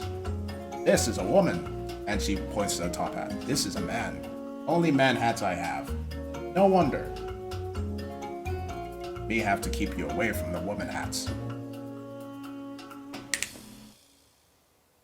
Then she... What the fuck she did you places just say? the top hat on her belt. Beastie looks. What? Are you saying that the hats are making baby hats? Yes. What? How did they? But what the? She just pats Thorgrim on the shoulder. Okay, Dwarf. You see, when one person likes another person very much... I have 2 kids. I know exactly what you're talking about. I'm gonna start losing brain cells now. Wake me up when we're about to leave. Yes. Please let me come with you. No, you must stay, Thorgrim. Sorry, you must stay, Dwarf. No, Elvie is leaving. Oh, yeah, Ail's going to start leaving as well. Like, I just wanted to rest against a tree. What is this? They'll go rest against this other tree. It appears that the dwarf and the goblin have somehow formed a singularity that is absorbing brain cells. I don't know how it's possible. Thorgrim used to be much smarter. I don't know what Beastie did to him, but she did something. Like I said, the singularity absorbing brain cells. Probably have taken a lot of damage and blows to the head. I would not be surprised if that eventually caught up. Yes, he is very caught up in the concept of protecting us all from harm in exclusion to himself. So I'm not surprised that his, as you said, injuries have come up or gathered over time. The issue is now the priest wants it to also be that type of protector, and God, if he starts losing brain cells, the only thing he's going to start doing is quoting sermons. Oh, dear Lord. See, what you guys are seeing, or what I like to refer to as the idiot singularity, Obi says, spreading his hands, causing rainbows to appear. And that is exactly what I was saying. They are literally absorbing brain cells. Oh, no, they're not absorbing. You see, when people who act very similar to one another get together, it's not necessarily that their brain cells are forming together, but instead, their collective IQs drop, and they do really funny but stupid things. I feel like you're talking about this out of experience. Yes. Obi says, pointing at you, because when me, Charlie, and Nilo were all together, we made the stupidest decision. Yes, I remember all of those in Logan's book. Oh, poor Logan. Maybe that's why he stayed tired. That poor man went through so much bullshit because of us. Good kid. Hey, what's the worst thing you guys have ever done as an idiot singularity? Oh, let's see. He then sits there and thinks for a while. Well, Charlie yeeted someone across a city just because they were trying to arrest him, which was funny. Charlie punched a god. I argued with a god. We all gave sass to a god. I don't know which one is worse. How hard did he manage to punch a god that it was something that dumb? Well, you see, he punched the god of magic at the time, and this woman could quite literally have just erased us from existence if she had thought about it, but she didn't, because, you know, he damaged her liver. But, you know. Gods have internal organs. They are living things, so yeah. Suppose. They have met some. So yeah, but we were very stupid. It was good times. I now have many more questions.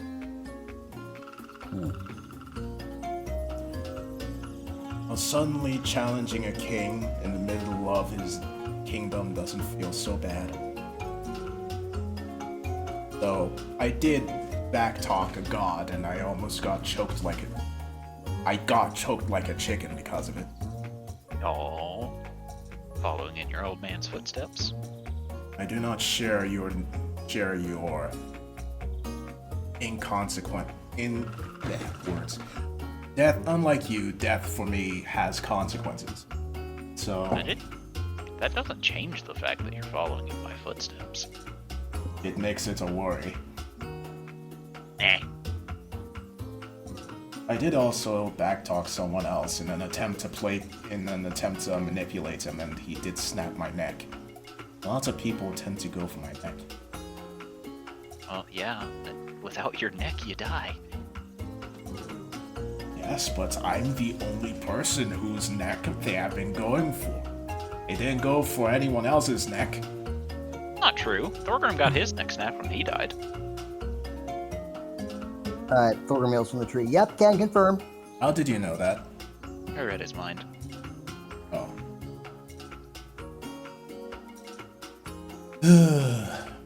Fair enough. I read his mind, and then I thought of a song because of it. Before things go back, you hear a neck crack. Stares at him blankly. Obi continues to work as you slowly remember that he is in fact a very morbid necromancer.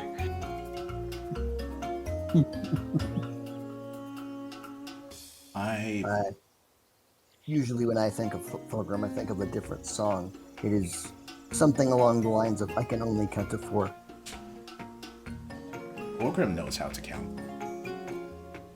Yes, but sometimes his decision-making makes me think that, never mind. All of our decision-making reaches that point. The man just said that a hat was made out of a hat, and you just said that he can count. That hat was made out of a hat, though. It was made out of 2 hats.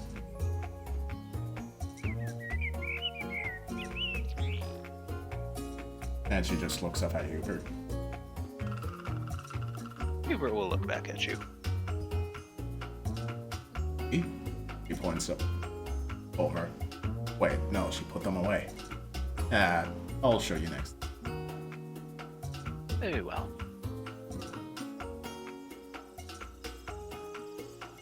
Hubert, I fear your lady has spent a little bit too much time around the idiot singularity. What did you just say? I am not an idiot, I'll have you know. No, but you are starting to sound... You literally just said the hat is made of hat. The hat was made out of hats, though. See, you are starting to sound like that. It was an amalgamation of hats. What else would you call it? An amalgamation of hats? Yes, but an amalgamation of hats made out of hats. How many times are you going to say the word hat? I don't know. What? When did we get to this conversation again? See what I mean? I think I'm having a stroke. That's exactly that's exactly the feelings you will experience when getting too close to the idiot singularity. And LV smirks. Yeah, I should keep my distance. For the sake of this entire area, we should all keep our distance. Yeah.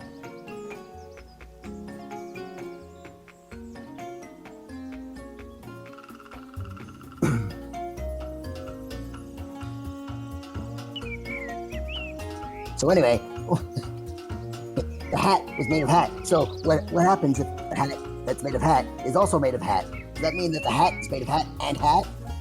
Beastie shakes, right?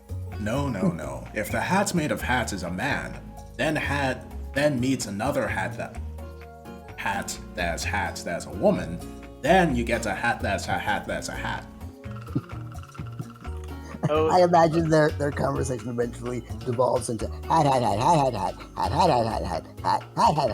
Yeah, it's 2 mud kips going mud and kip at each other, but it's just hat. Yeah, exactly. And then every now and then someone says cap, and then the other's like cap. And they both have bird masks on, so it's like 2 birds just squawking at each other. In a tree. Yep. That's very amusing, Obi says, and then notices Otto. I was gonna walk over, just look at Thorgrim and Beastie. He was thinking about talking to Thorgrim and then seeing them talking about hats. Hat. I'm just gonna promptly go back to what he was doing. Oh wait. Beastie will spot and then we'll hop down. Wait, bag! You take 2 points of damage as you hit the floor. Alright. As Otto, you hear her, "Wait, bag!" And as you turn back around to look, she just face plants into the ground and then stands up. Just full on like Ren and Stimpy thud. He'll take the top hats off her belt and hand it to him. We need you to identify. Okay. I'm gonna slow fall down the tree and follow. So, ritually identify the hat. Alright. You find out that this top hat is the hat of replication. Whenever it is left alone with any article of clothing for an hour, it will make a hat version of that article of clothing. So, for example, if you leave it with 2 hats, it will make a hybrid version. If you leave it with a plaid sweater, it will make a plaid top hat, and so on and so forth. Pretty much, if you leave this thing with with any type of piece of clothing for an hour, it'll turn into a top hat version of it. No, it will not turn into it. It makes a. Oh, it makes the top hat version of it. Beastie gas. Wait, I have an idea. Thorgrim will take. Is Beastie still wearing her straw hat? No. Okay. Currently wearing the mask. Okay. Thorgrim is gonna take the straw top hat and the top hat, and is going to try and stack them onto Beastie's hat.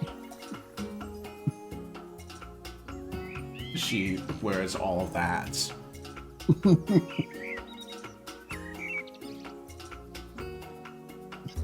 So playing that weird like block game. What was it? Yeah, that one. Jenga, but with hats. Hat Jenga.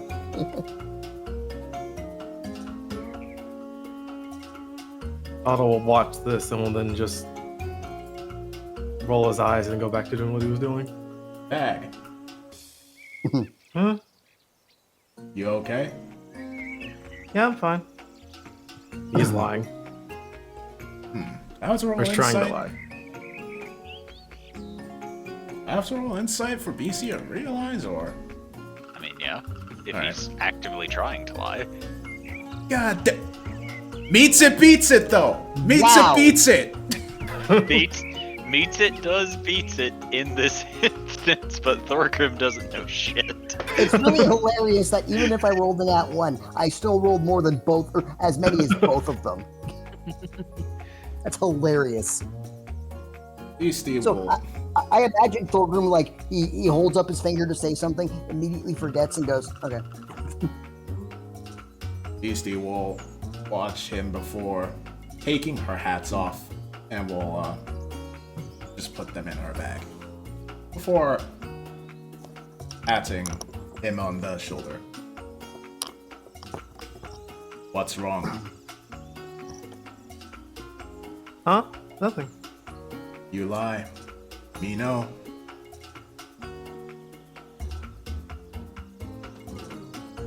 I would assume you wouldn't, considering you being a goblin and all.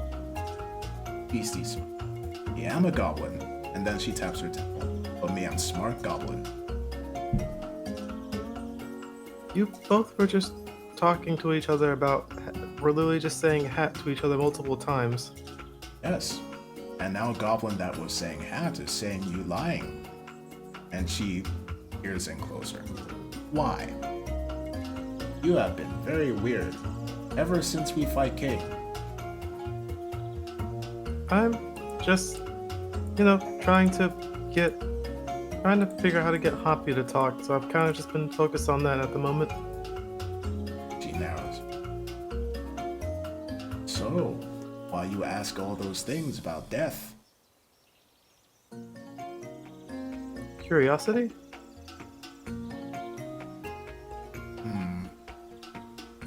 She folds her arms and peers in. Ag, what are you scared of? Why I'm you scared no of one how talk close of you're it? looking at me. Why you no one talk of it? Because I just don't want to talk about it. He stands up. Gloomy said that's when you want to talk, you talk. But no lions say nothing wrong.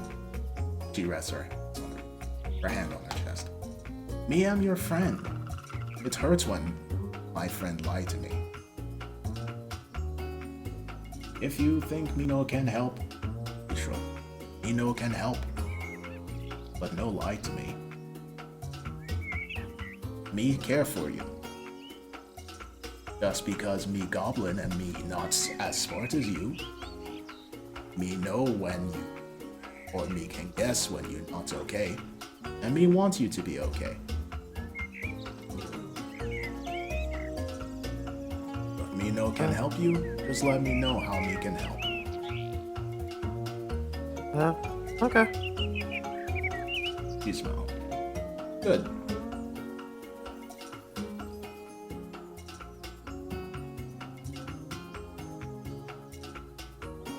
So, can I borrow the hat for a moment?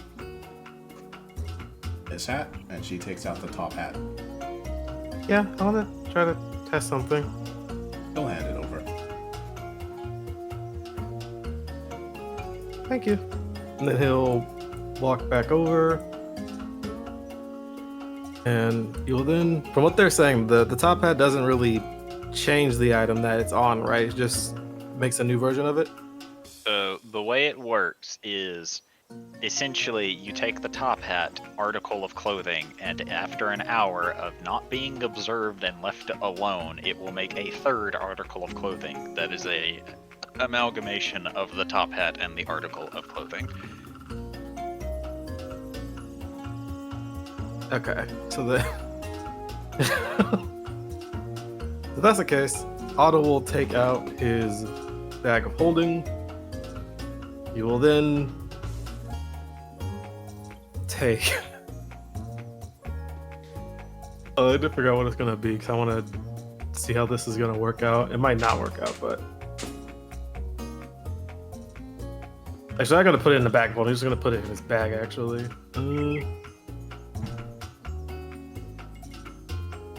Well then, I'm trying to figure out which one of these he had again.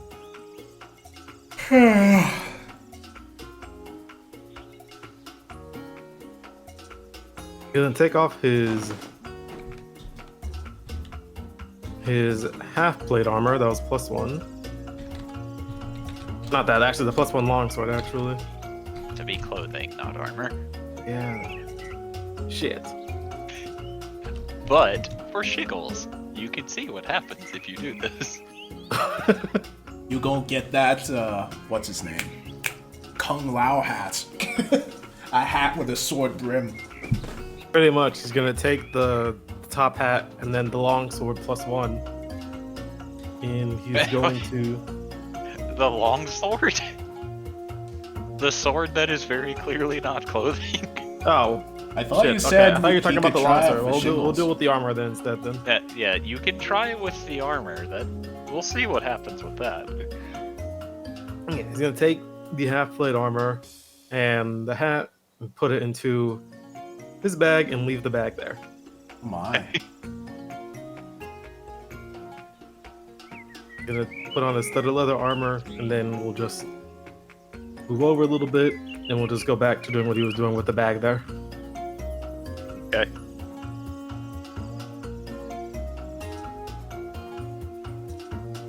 Oh, do any of you want to do anything before you let the day come to an end?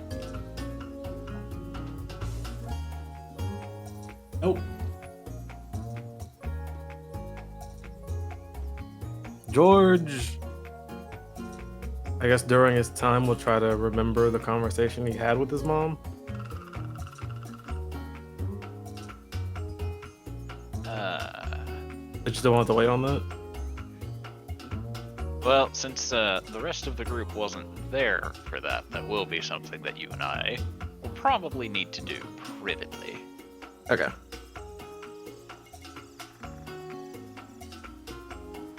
And then there's nothing. I guess Otto will try to see how much progress he can make before he decides to turn it in. Okay.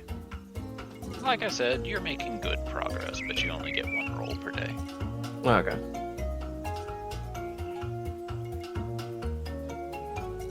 Alright, anyone else? No. Yeah, let's just get off to bed. Actually, hold on. I guess she will speak Robotus about Aiken. Okay. So, Father, I'm guessing you heard the conversation between Dr. Ney and I about Aiken? I know that he doesn't seem to trust me that much, which is honestly a good way to live. What reason would he have not to trust you? Well, I'm me. I'm not a very trustworthy person. Just because you are eccentric doesn't mean you're trustworthy.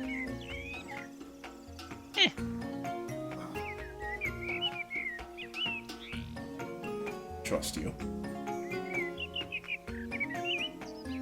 He smiles and just pats your head for that. By the way, with Aiken, if we did end up having to deal with her, you reckon it? Well, honestly, I'm not sure, because I don't actually know if there's a way to kill Aiken. Because I tried and it didn't work. Like, at all. I'm not going to try to kill her.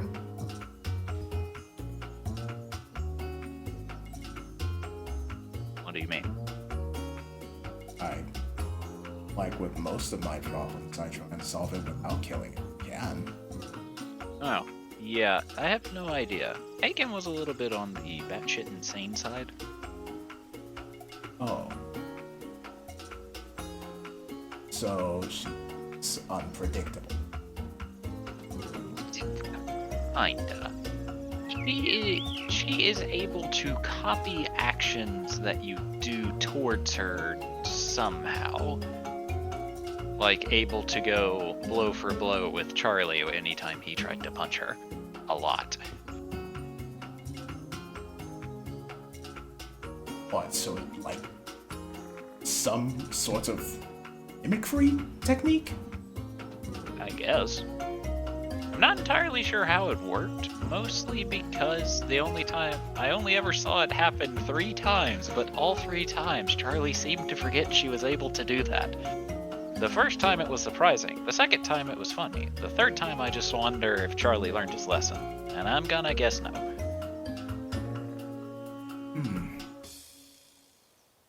Because the third time it happened, I remember it. He ran up to her, used his flurry, threw 1 punch and got punched once, and then promptly said, "I forgot she could do this," and then continued punching her until she knocked him out. Interesting. Oh, I remember that.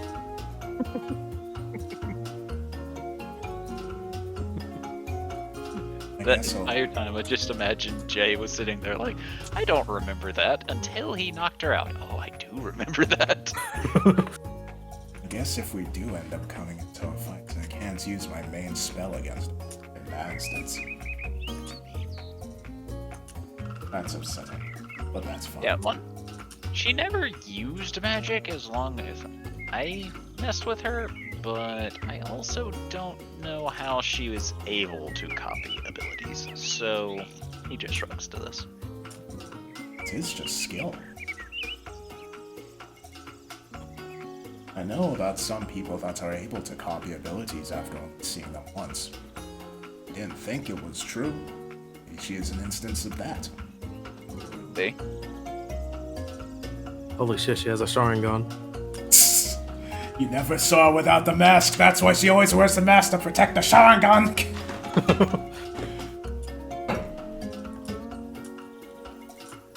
You know what happens to people's faces that get infected with the Aiken virus? Their face turns into a spiral.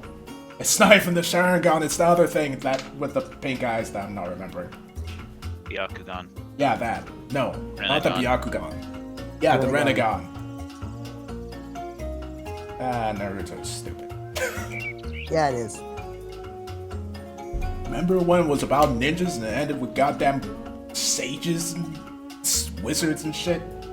And it ended up with gods who can blow up mountains. Literally. The way how to defeat God is to distract her with sexy men and then stab her in the back. Naruto in the beginning. About ninjas. Naruto towards the end. Diet Dragon Ball Z. Yep. I will defeat you with my ninja technique, which is to summon my stand that's the size of a building. No one will ever see this coming. I will defeat you with my ninja technique. Blow up mountain range.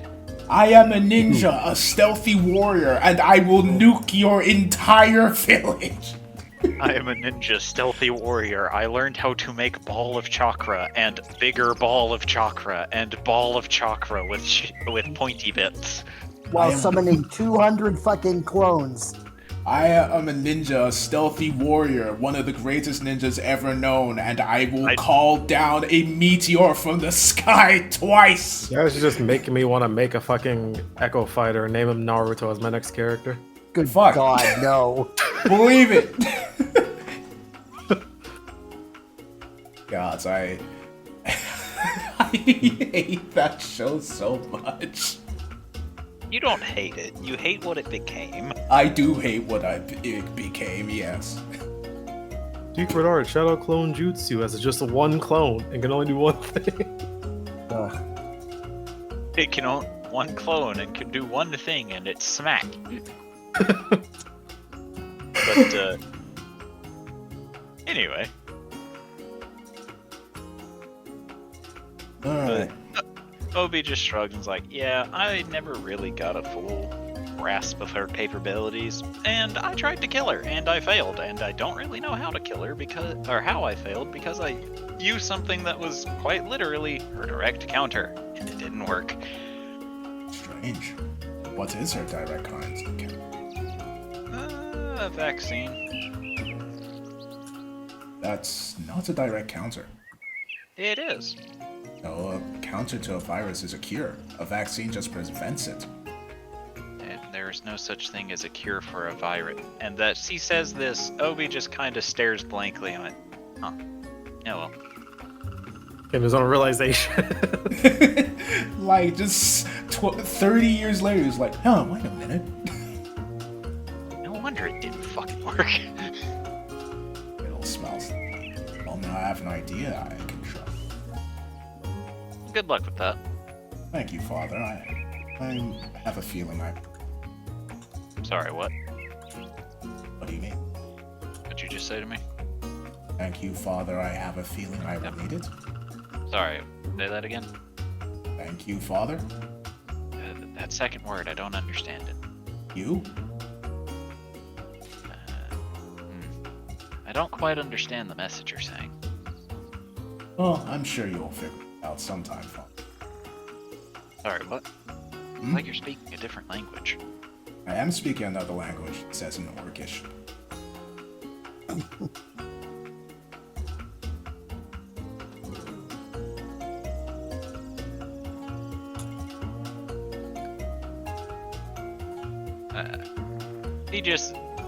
He just looks to you, raises an eyebrow, and then goes back to working. Alright. I'll then continue resting against you.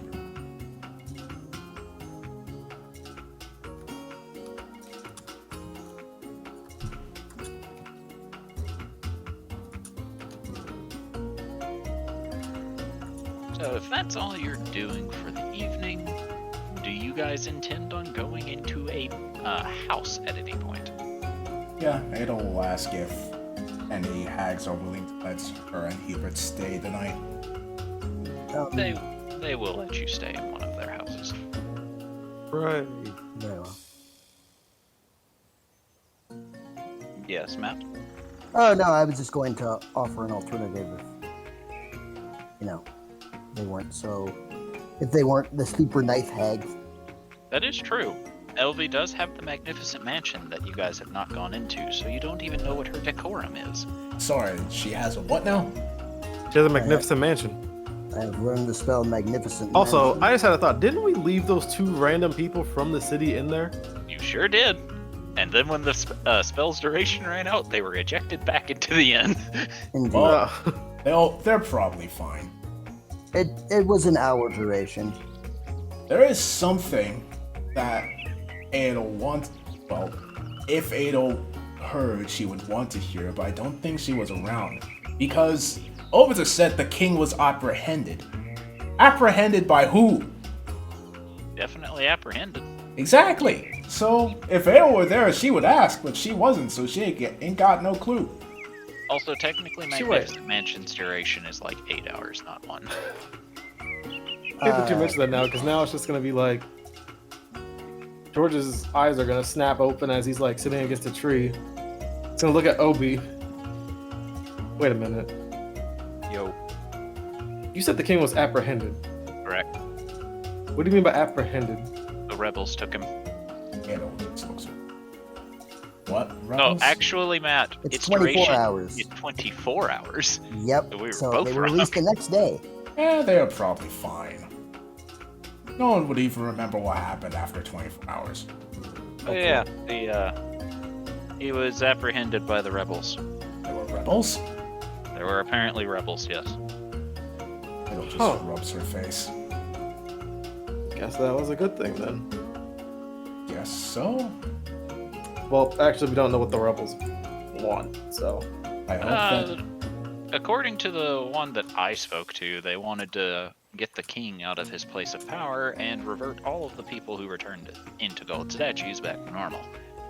Oh, okay. Well, then I guess they are good people. They were all really confused. Did they... Do they know we were the ones that fought the king? They do not have a fucking clue what happened. They assumed I did it, and I told them I didn't do it. So now they don't know anything. You didn't think to tell them that, you know, the people who did help with this are now gone? Oh, I'm sorry. I was on a rescue mission trying to save an 8-year-old. Okay, alright.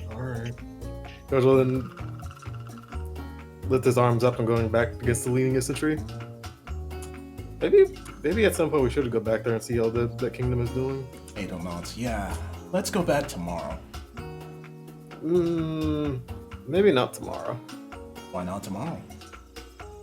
I mean, if we go back, depending on how many guards there still are, those guards can still attack us. People in that city are going to hail us as enemies for attacking their king, depending on how the rebels are handling it. I mean, you helped beat the king, so presumably they would be happy to see the people who, That depends upon the common people. The common people seemed happy, but that happiness was forced. And if they knew about the people in the statues, then they would definitely not be happy with the king. So... Alright. I guess if you guys want to go see it, we can. Yes. Just want to make sure that everything's okay. They might not be happy to see me since I literally killed one of their own. That's fine. Beastie just chuckles when you say one. Ha! Rookie numbers, Prince. So funny. Pump them up. I'm not gonna start killing innocent people for protecting their kingdom. Beastie shrug. Besides, if I had said one word, you probably would have also only had one during that whole fight. Beastie raised. What you mean? The king? Yes? You literally had the king in the palm of your hands to kill him? Yes. If I had told you to, you probably would have. Oh. No, it would have been more than one because me kill like... And she counts on her fingers. And looks down at her 10 fingers, then thinks for a bit. 4 10 guards.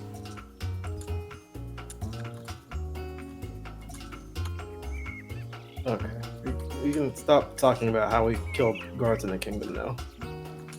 Steve. But me no king. Me no kill king. Yeah, that's why I'm a little bit concerned about them being apprehending the king. If I knew they were rebels themselves, I probably would have just wanted to kill the king myself.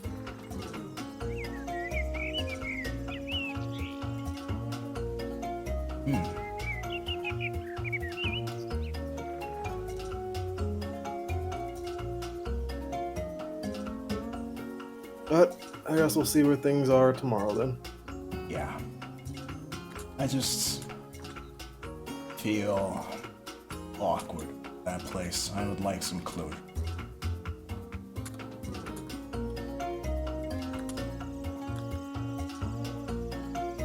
Yeah, we can get that.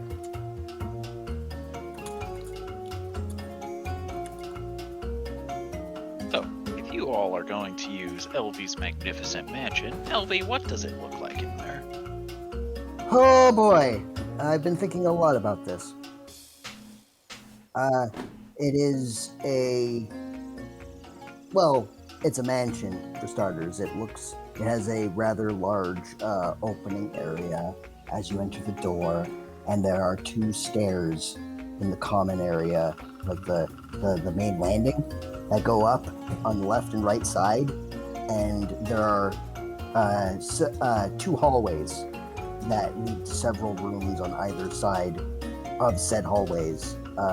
And as you enter, there are invisible servants that will, take a coat or a hat or whatever,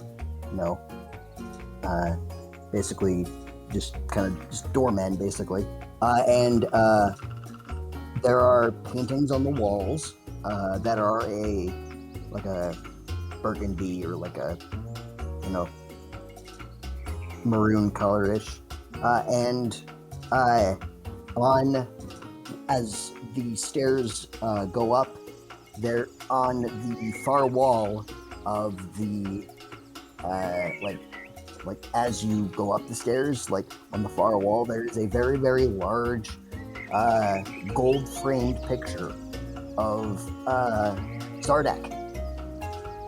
And those pictures that you'll see of Napoleon or King Henry VIII or one of the presidents or whatever.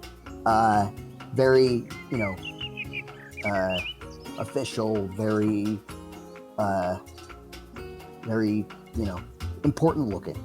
And it's just Zardak on taking a pose and looking, as Zardak-y as you've ever seen him. And there's a ton of rooms, and each of you have your own bedroom suites, all tailored to each of you, and all of you taking your your interests and your joys to heart, almost as if LV was taking notes on each of you and trying to figure out what would your ideal rooms look like. So you can tell this is a room that suggests that LV takes a very deep care of people in her life, such as Zardak and you guys. Aww. I would go into more detail, but I don't know how much longer we have.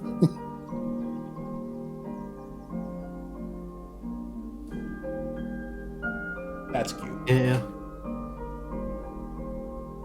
I actually, if you guys don't mind, I might actually at some point post on the Discord a write-up of what each of your rooms look like. Sure. Because I've been putting a lot of thought into this. All right. Yeah. It's something that one of the main reasons I took a Magnificent Mansion is I wanted to make something for you guys, basically. Hubert opens the door to his room. Closes door, opens door. Wait, what? I can't hear. Hang on. Crawling in my skin. Crawling in my skin. Oh yeah. Actually, Hubert's room is rather interesting because as soon as he it's a very simple room. It's got your standard amenities, tables, chairs, a bed, blah blah blah. And it's not really like all gussied up in fancy pants. Like it definitely makes it's more function over form. But one thing he'll notice on like a bedside table next to the bed for him is a very small pyramid stack, very picturesque, very well-made stack of oranges.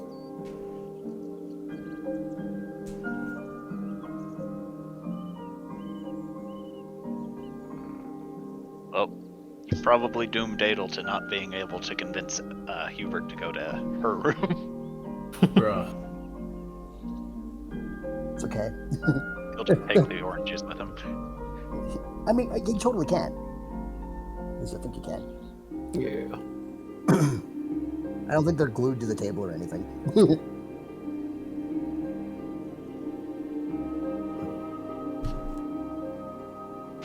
All right. All right. All right. Real quick, we'll see if this actually, if Otto's theory works here. He's gonna. Oh, sorry. Yeah, what's your theory? He's gonna then look into his bag to see if the third amalgamation is there. Alright, so we'll say it has been an hour, and you now have a half-plate top hat. Oh God. Okay.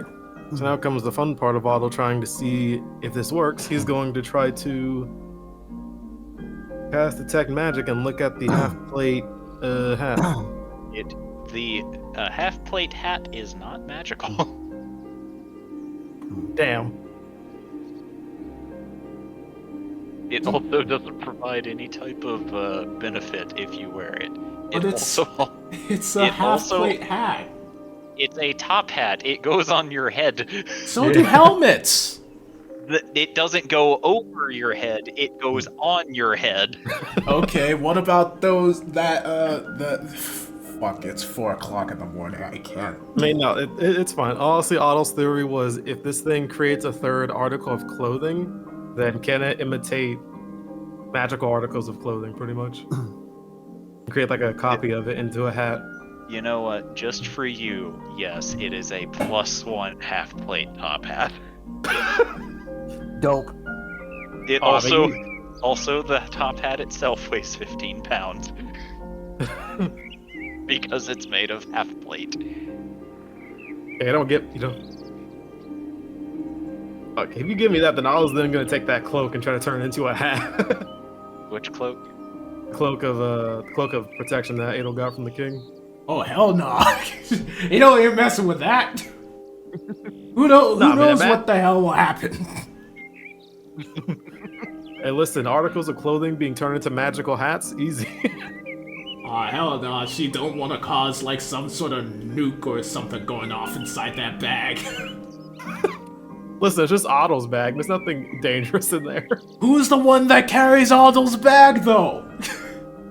Otto. Exactly. It'll be fine. Listen, he was safe enough to not have his bag on his back when he did it. Oh hell nah! She ain't risking Otto's life for curiosity. Listen, at least it's not like Mark, who had a literal "don't use this" button on a gun and still used it. I'm sorry, what was that presses button? This button can't stop me because I can't read. Exactly. I really do hope that you do give him the cloak to test this theory, because I already know what the top hat that will be made is. Oh hell no! I ain't testing that. I don't trust you that like that. Yeah. I feel so. Something's gonna happen. I can assure you, it is not anything bad. It is only fun and stupid. Okay. I was gonna walk over to Adel. Yes. Miss Adel? Yes. Can I borrow the cloak you got from the king? What for? So it'll show Adel the +1 half-plate top hat. She just stares at it, like trying to wrap her mind around what she's seeing.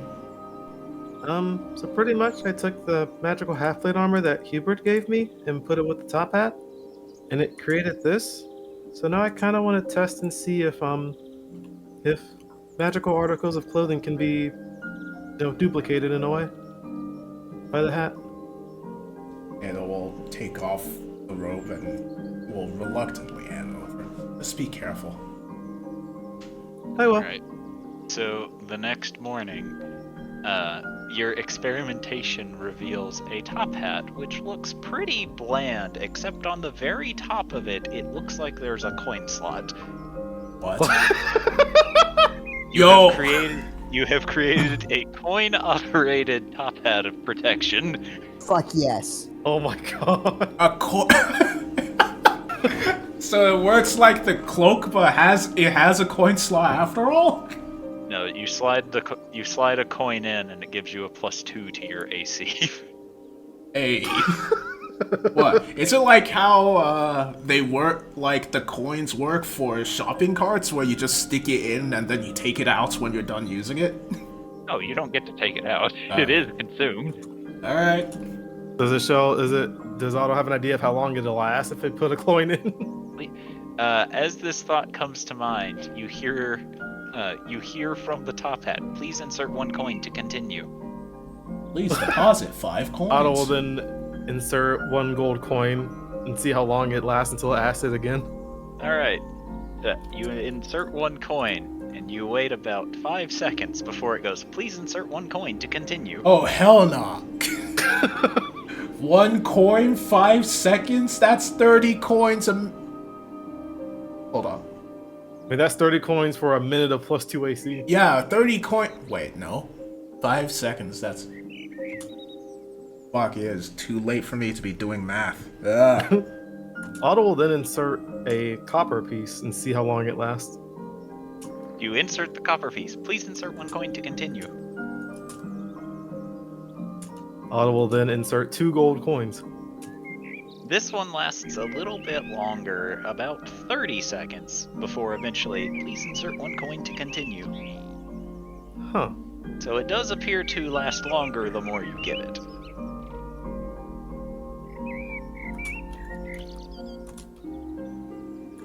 Otto will then run to Adel's room with the hat above his head.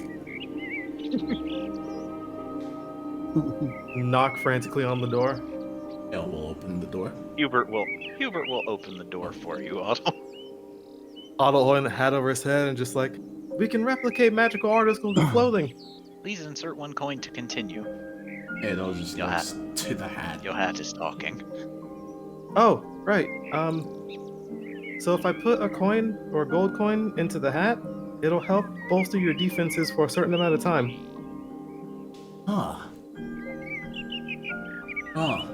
Good on you, Otto. That'll be very useful. I don't know who to give it to, though. Keep it. I don't have a lot of gold.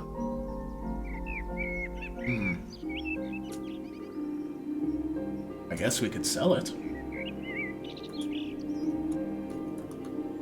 Please insert 1 coin to continue. It's just gonna keep saying that, isn't it? Probably. I think so. It's gonna put it into his bag. That's definitely going to bite us in the butt if we have to sneak somewhere. Otto's then going to put it into his bag of holding.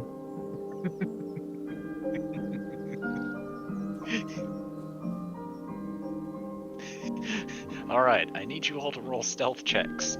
Everyone roll stealth checks. You sneak along for a few seconds. Please insert 1 coin to continue. You have all been discovered. And every time it gets ignored, it just says it louder. There's like a 1 in 100 chance. Yo, motherfucker, feed me! Give me my fucking money. Where's the fucking money, shithead? Where's my money, Otto? Better give him my fucking money.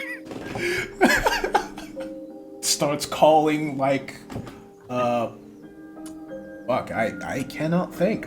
My brain is turning off. Please insert 1 coin to continue. 5 seconds later. Motherfucker, I know you heard me. I told you we should use more glitter. Also, from what Denning, does it require attunement, or is it just like if you wear it, it just happens? It does not appear to require attunement. Even better. You can toss the hat around and give everyone defense. Yeah, just put it on someone that has low health. Tosses some hat, puts on hat. Please insert 1 coin to continue. God damn it!